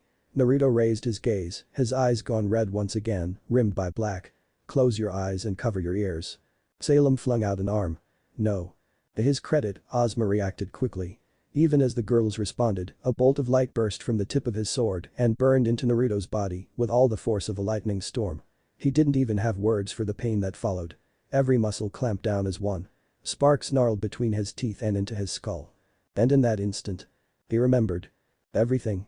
It all came rushing back. Who he was searching for. What he'd done to land himself here. When it all happened. Where he had fallen into this world. And most importantly, why? A voice filled his ears, accompanied by an odd snatch of memory. He looked down at his hands, alarmed to find them bloodied, though he'd not moved an inch. "You're cursed, Naruto Uzumaki." A woman's voice laughed at him. "You simply have yet to realize it. May misfortune follow your every step." The world snapped back with a rush, leaving him. Suddenly, the pain seemed distant. Muted. Closed off somehow. Red eyes narrowed. Slowly, painstakingly, he pried the sparking blade away from his throat, uncaring as it opened the palm of his hand. More of the high-voltage current coursed into his blood, but that only made the memories come harder. Faster. Stronger. A strange ringing roar filled his ears, deafening him to all else. Oh. His eardrums had burst. He willed a pulse of chakra to them and they healed, even as blood sluiced down his ears. "That tickles." He scowled down at Ozma. Sasuke hit harder. The knight balked at him. "How ack?" Clawed fingers slammed into the man's throat and sent him crashing over the chair, then through the door frame. From there he struck the floor, bounced once, and tumbled outside in an ungainly tangle of arms and legs. Just outside, Luna brayed angrily. Ozma cried out, and a harsh bark of lightning filled the night once more, followed by an awful yelp. "Luna. Down." Salem snarled, her voice gone warped and angry. "Keep away from him. Stay with the girls." Naruto spared a glance for their faithful hound as he stormed outside, pausing just long enough to pat the beast's singed hide. The mighty beast pressed a wet snout against his palm. He looked down and saw that it was missing one of its forelegs. Something hardened inside of him. Grim were grim, but this creature was loyal. It had protected his family through thick and thin. "Easy, there." He crooned, stroking her hide. "Just hang on and leave this to me. I'll have your mask off in a jiff after this. You'll be good as new." The faint woof was the Grimm's only response as it lay down. He patted its head. "Good girl." Content that the hound would live to fight another day, the blonde stepped over the ruined porch and stepped out after the wizard into the night. Scarlet Slit squinted harshly, adjusting to the sudden lack of light. The sun had long since set by now, leaving them with naught but the shattered moon to see by. He tasted rain on the wind and looked up to find dark clouds rolling in, threatening to blot out even that faint radiance. A storm was coming. Or perhaps that was some measure of Ozma's magic at work. Best wrap this up before someone really got her. The bolt of fire blazed at his face. He caught it in his right hand and snuffed it out like a blown candle, but it cost him his night vision. "We don't have to do this, you know." He raised his hands and peered into the dark. "We can still talk things through. Just lay down your weapon and..." Razor eye slashed across his face from the darkness, annihilating his left eye. It regrew immediately, leaving a throbbing ache behind. A muscle jumped in his jaw and a spark of anger flared to life in him. He tried to stamp it down, to no avail. This wasn't right. Wasn't natural. "Calm down. Calm down. Don't lose control, screw it. Congratulations." His voice rose in a shout as the wind began to pick up. "You've made me angry. I hope it was worth it. Now let's just calm down and..." Kurama snarled a warning and he turned as his sixth sense shrieked. "Monster. Demon. Abomination." A shadow leaped from his peripheral vision. "This world has no need of you. Beggin'." Ozma dove at him with a snarl, sword weaving a web of iron about his body. Good swordsmanship. Downright admirable, really. It wasn't enough. Naruto dodged the first strike. Parried the second with a vambrace and stepped into the third, ignoring it entirely as it slammed down into his shoulder. Oz must have reinforced his blade through magical means because the crude iron held when he had slashed into his flesh. Blinded by pain, the Jinchuriki lashed out and slammed a fist forward. Ozma was not sturdy. Not like Salem. No. Not at all like Salem. He felt the awful moment in which flesh and bone gave way. Felt his fist slam into the man's stomach and tear right through to the other side. Something in him balked. He hadn't meant to do that. He judged Ozma by Salem's standard of strength. That was a mistake. Aghast, he stepped back and ripped his bloodied hand free. He expected to feel something. And he did. Surprise. Shock. Even a hint of regret. "Damn it, I didn't mean to." Ozma swayed on his feet, eyes wide. Just like that, the knight stumbled and fell onto his back with a wordless croak. It seemed an anticlimactic end all things considered. At the end of the day, Ozma was no god. He was just a man. A miserable pile of secrets, nothing more. Whatever magic he possessed, it wasn't enough to stop him. 1,000 curses be upon you. He rasped, blood bubbling from his lips. I will not let you destroy humanity. Stupid, stupid, stupid. He didn't hate humanity. Far from it. Naruto shook his head, feeling a pang of regret. I don't want to destroy them. Lies and more lies. Ozma granted him a grin, teeth stained red with blood. It left him looking like a madman. Monsters always lie. I will protect them. How? You can't even protect yourself. It didn't have to be this way. You will never know peace. Still the knight continued to rave at him in his dying moments. I will train Otherstitch them to fight against you, and your monstrosity will be huntsmen and scour the grim from the earth. Crazed eyes met his, wild and bloodshot. I will find the relics and seal them away. Kill me now, if you wish. I will reincarnate. Return. What was he on about? A raspy breath. Now you realize. You will never be rid of me. The light will prevail. Naruto hesitated. Could he really kill him in cold blood? He wanted to. He longed to. Did he deserve it? The bolt of black light burst from the house, soared over his shoulder, and lanced through Ozma's chest to spear his still beating heart. Blood burst from his lips. Bright eyes widened in surprise, then recognition. Now shock. Followed by horror. He balked at the hole in his chest, not quite comprehending what had happened at first. But then he knew. Naruto saw the moment the man's heart shattered, followed by what remained of his mind. A faint series of footsteps swelled in the night. He didn't have to look to know who it was. Ozma rasped a lone word. Salem. The queen of the Grimm stepped over his dying form and thrust a pale hand into his face. Baleful red eyes bored into him, brimming with intent. Her arm trembled. You fool. She spat at him, tears running down her face. You absolute bloody fool. We were finally free. Why do this? This is all your fault. Here at last, something akin to regret flashed across Ozma's bloodied visage. It hardened into anger. Then you are lost. He opened his mouth to speak further, and black fire burst from Salem's palm to silence him forever. His upper torso vanished in a rush of napalm, obliterated before his lips could form the words. By rights, it was a quick death. He didn't even have time to scream. Salem blasted him again, a fresh surge of heat destroying his remains. She did so again. Yet again. Again. Until naught but ashes and charred remained. Thus did Ozma, first of his name, perish. It was but a single, solitary death. The first of many more that were to come. Salem sank to her knees and collapsed among those ashes with a sob. I killed him. He actually killed him. She had.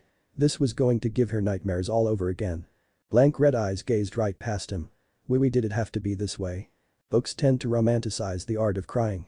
They call it a beautiful thing, wax poetic about endlessly. Crying is not romantic. Nor is it beautiful. It is a painful, awful, heartbreaking thing. Most of all when you watch a loved one break down. Shoulders heaving, chest racked with anguished breaths, Salem curled on herself.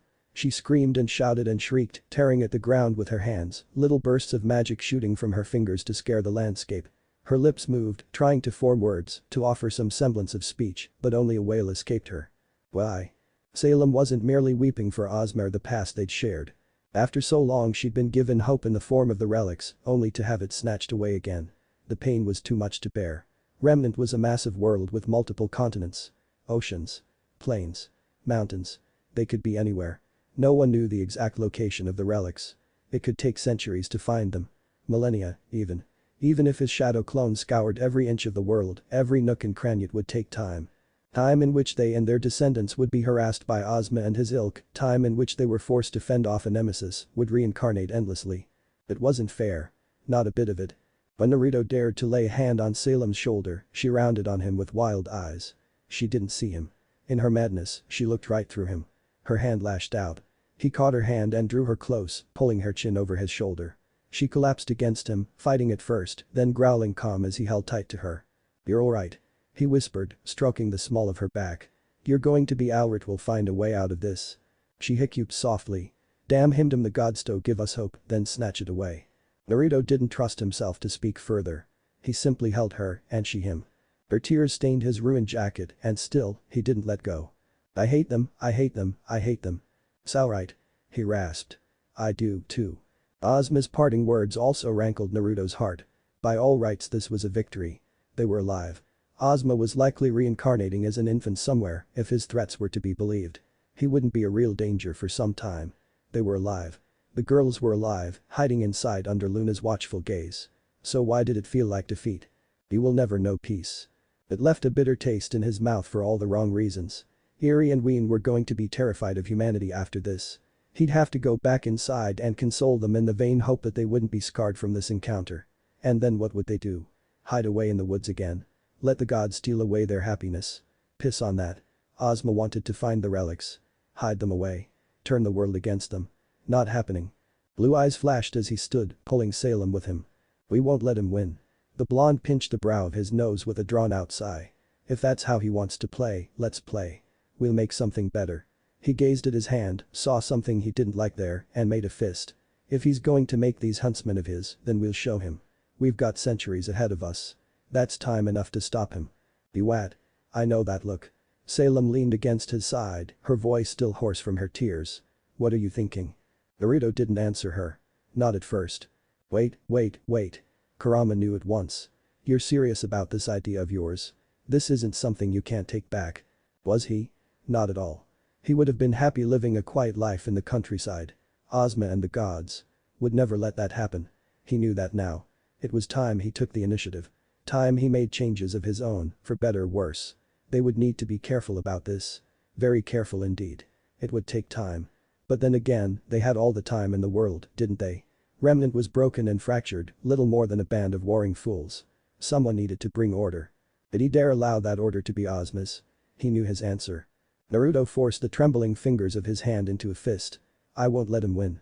We'll find the relics and I'll lift your curse. But first we'll need help. Salem's teary gaze sharpened upon his. What kind of help? Naruto knew he had to choose his words carefully. Very, very carefully. Deep inside himself, he felt something begin to fray. He shoved it aside. They had a goal. Find the relics, wherever they were. Gather the relics. Drag the brother gods down to Remnant and beat them into submission, once and for all. It was a grand plan, and not at all the sort that could be accomplished in a day.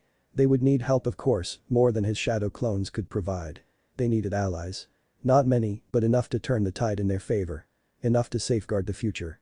They'd scour every blighted continent if they had to, so long as they found those relics. He made a promise after all. He had sworn to save Salem. At any cost. He would not break his word. No matter what happened, he would keep it. Steeling himself, Naruto took a deep breath and let go of his fears. They floated away on a cool winter breeze. Blue eyes rose to meet red. The former narrowed intently upon the later. Salem tensed in his arms, perhaps realizing what he was to suggest. He spoke before she could. How do you feel about teaching our children ninja arts? This a family interlude. Hello, journal of mine. No, that doesn't feel right. Reading subservient tome of ink and paper. Yes, I rather like that one. Or rather I would, if I were not forced to take time out of my day to write in this blasted book. Why should I air my thoughts to those not of my family? What purpose does this serve? It'll be fun, he says. You'll enjoy it, he says. Helps control your destructive impulses, he says. We have all the time in the world. So we should be finding new ways to spend it. Yes, I have been asked to write here by Naruto, my husband, the light of my life, father of my children, absolute monster in bed. Oh, dear. I'm rambling aren't I him? I'll save the gushing for another page. He's not entirely wrong about the venting, I suppose. My thoughts have been in disarray as of late. My hands were tense when I first put quill to ink, my jaw clenched as I set ink to page. And yet now, somehow, I find myself beginning to relax as I air my frustrations within this tidy little tome. Perhaps there is some truth to his words. Very well. I'll humor him. If he insists upon keeping a private journal of his own, then so shall I. Anything he can do, I can do better. Ahem. Rejoice ye mortal, for you gaze upon the first written record of Salem, Queen of the Grim, Lady of the Woods and Witch of the Wilds. 'Twas not I who chose the last title. The mortals bestowed it upon me for reasons I can't be bothered to understand.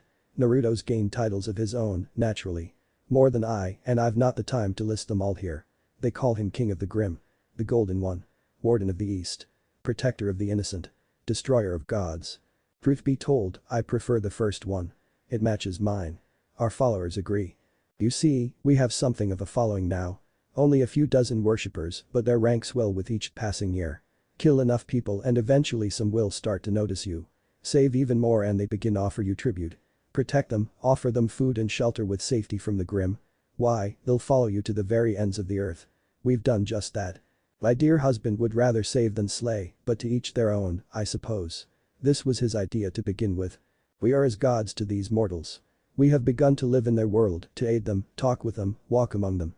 It is only right that we be worshipped as such. They gain our protection. In return, we gain them. With followers, we can expand our sphere of influence to the four corners of Remnant. With our words spread far and wide, more will flock to our banner. More followers means more bodies to throw into our search for the relics. We have promised rich rewards to anyone who uncovers the sword, the lamp, the staff, or even the crown. Rich rewards indeed. We will find them. We will use them. We will drag down the old gods down and put an end to this. There will be time enough to make an ending afterwards. For now, there are matters to which we must attend. None know not what we have done to the Grimm. Indeed, I suspect they never will. How could they? It's not as if we advertise it. Once their masks are removed, the results are quite extraordinary. They lose most of their bestial nature and assume human form. Well, as human as a former Grimm can be. With the change they become faster. Stronger. Smarter. They can think. They can reason. They gain powerful new abilities. They feel emotion though their strange attraction to negativity persists in varying degrees. Some feel it not at all, while others remain drawn to it like a thirsty fellow onto water. We may well need to look into that if we wish to integrate such spies into society. Regardless, they are, every man, woman and child, loyal to the cause. Why wouldn't they be? We essentially gave life to them. Alas, the process is not necessarily foolproof. Few things in this world are.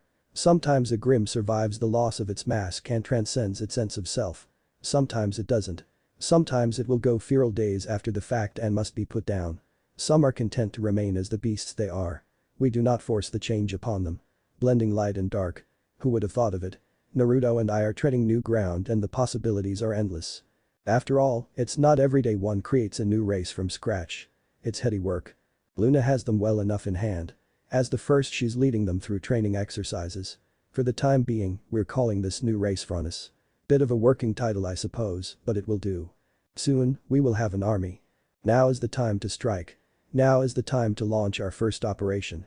If what Ozma says is true, he will eventually reincarnate into a new body and become a thorn in our side forevermore.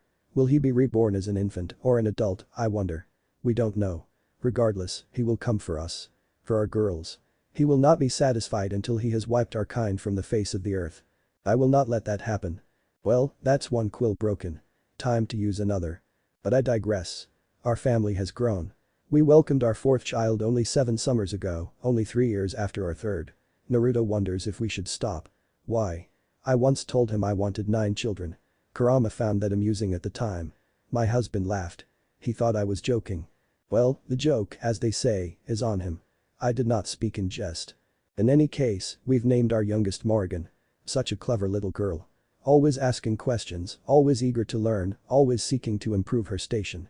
No doubt she feels pressured by her sisters. Such ambition is a worthy thing indeed, but we'll be keeping an eye on her. Just in case. It would not do for her to become reckless. Without my family, without my girls, I fear for what I might have become. I love my husband. I love my children. I cherish them. None will take them from me. Time meant little to one such as Salem. Years, decades, centuries, they all tended to blur together after all same. She did not change. She did not age. Neither did Naruto. For the two of them, the passing of time was marked neither by war or strife, but by their children. Daughters, really. She would have killed for a son, but it just didn't seem to be in the cards right now. Still, she loved her girls all the same. All of them. Their genetics may well be wild thanks to the pool of darkness, but she didn't much mind. Truly. It made their offspring one of a kind. No 2 girls looked alike. They were, each of them, different. Unique. Their talents lay in different fields. Naruto's training aside, they had each been born with gifts of their own. Ween could commune with beasts. Eri commanded deadly magics that threatened time itself. And the younger girls had skills all their own, powers they were even now harnessing. Mother. A young voice cried out suddenly, plucking Salem from her maudlin thoughts. Look, over here. Drawn from her dark thoughts, the queen set down her journal and looked up as one of her children scampered towards her, nearly tripping on her blue robes. Dappled sunlight spilled into the yard. Bright blue eyes met hers across it, framed by a wild smile and long azure hair. Her progeny held up her hands, revealing a perfectly formed ice crystal within. Though her brow furrowed with the strain of maintaining such a meticulous jutsu, a tentative smile nevertheless plucked at the corners of her mouth. Even a blind man could see what she wanted. The girl was all too transparent. She squirmed under her gaze, all but hopping in place, waiting for her mother's words. "Praise me." Her wide blue eyes seemed to say. "Say you're proud of me." She favored her daughter with a small smile. A pale hand descended upon her head to cup her cheek. "Well done, Esdeath." She hummed her name. "You've come far in such a short time." The winning smiling flashed out at her, bright as sunlight on ice. Here stood the third of their children, and by far the most prideful. Their children aged slowly and Esdeath had been born in the shadow of her elder sisters, too young to do anything but watch, while Ween and Eri were ruthlessly trained in the art of death dealing by their father. By the time Naruto felt it safe enough to teach Esdeath himself, her sisters were already in a league of their own. The gap between them was too wide for her to bridge. It didn't help that she'd been born with a rare bloodline that he knew next to nothing about and as such, couldn't properly train her in. He could teach her many things, but not this. Indeed, Naruto had taken one look at Esdeath's icy abilities, muttered something about a stranger named Haku, and started to teach her other things. She soon learned of magic and chakra, but in this, their daughter was alone. There was no one to teach her. She would have to find her own way come hell or high water. As such, she was all too eager to show any progress she made. "I can make it bigger. Watch." Before Salem could think to warn her, the delicate crystal rose from the girls' palms to hover over their heads. There it wavered. She knew what came next and warded herself with a quick spell. After a moment's thought, she made to do the same for her daughter. Alas, she wasn't quick enough. Without warning, Esdeath's magic spell guttered out, becoming so much water overhead. With nowhere to go, said water crashed down on Esdeath. Drenched from head to toe, the poor girl child sputtered impotently and wailed at her ruined robes. That wasn't supposed to happen. "I think not." Light laughter answered her across the way, echoing softly. "Did you fancy a bath, dear sister?"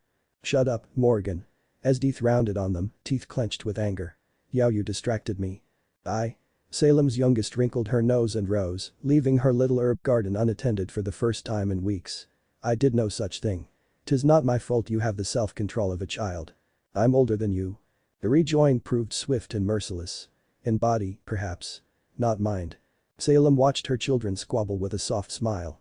Their youngest was a little black-haired beauty of 7 years with fair skin, cutting wit, and piercing golden eyes, not unlike those of a hawk for her age. Unlike her elder sister, she eschewed robes entirely and favored a loose black tunic over which she'd thrown a heavily embroidered violet shoulder mantle for ease of movement. Also, unlike her sister, she wasn't shy about voicing her opinions. But it would seem Esdeath had finally grown weary of her teasing. "I'll skewer you." Fire flickered at Mori's fingertips, purple flames blooming in each hand. "You are welcome to try." "Esdeath, no." Naruto's voice drawled further down the line. "Don't fight with your sister. If you're that irritated, borrow one of the hounds and go on a hunt." The ice-wielded perked up at once, her anger forgotten. "Can I?" "Sure. Just don't stray too far. Take Sebastian with you." She squealed happily. "Yes, father."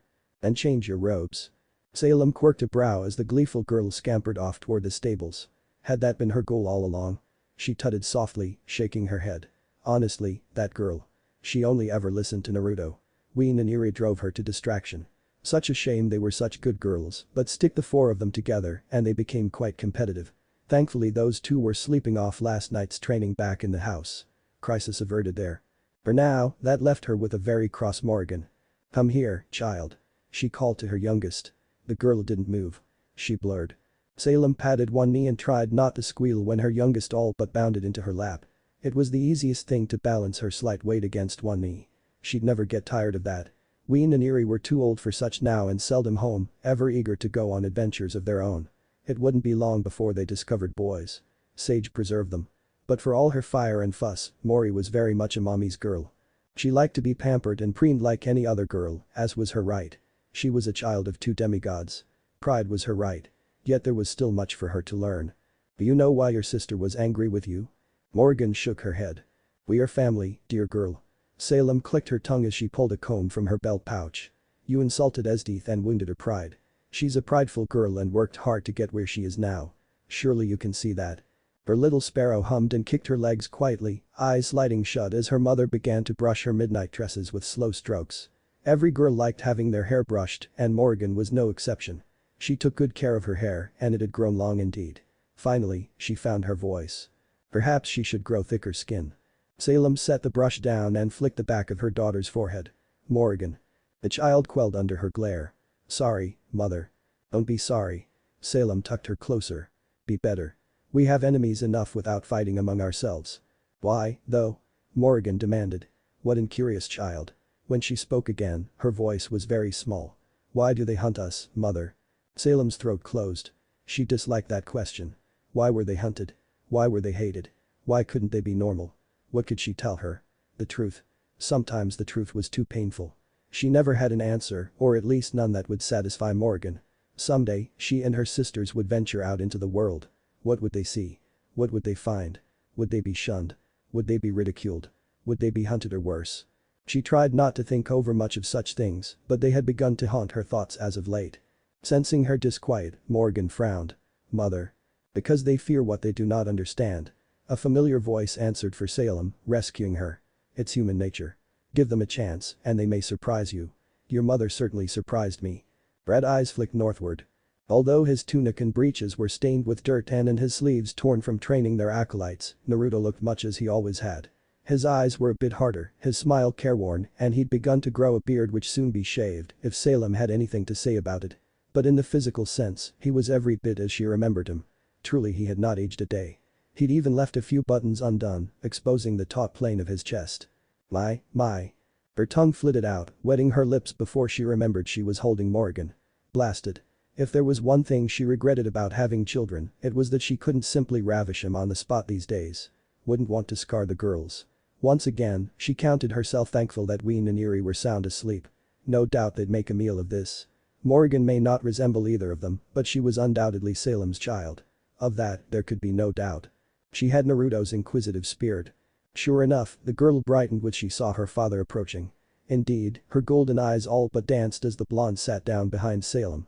A quick tug pulled her into his lap, and Morrigan with her. The latter giggled as she gazed up at them both, her earlier anger all but forgotten in the presence of her sire. She was ever curious to begin with, but whenever he was nearby she became even more so. I've been meaning to ask, such an inquiring girl, her Morrigan.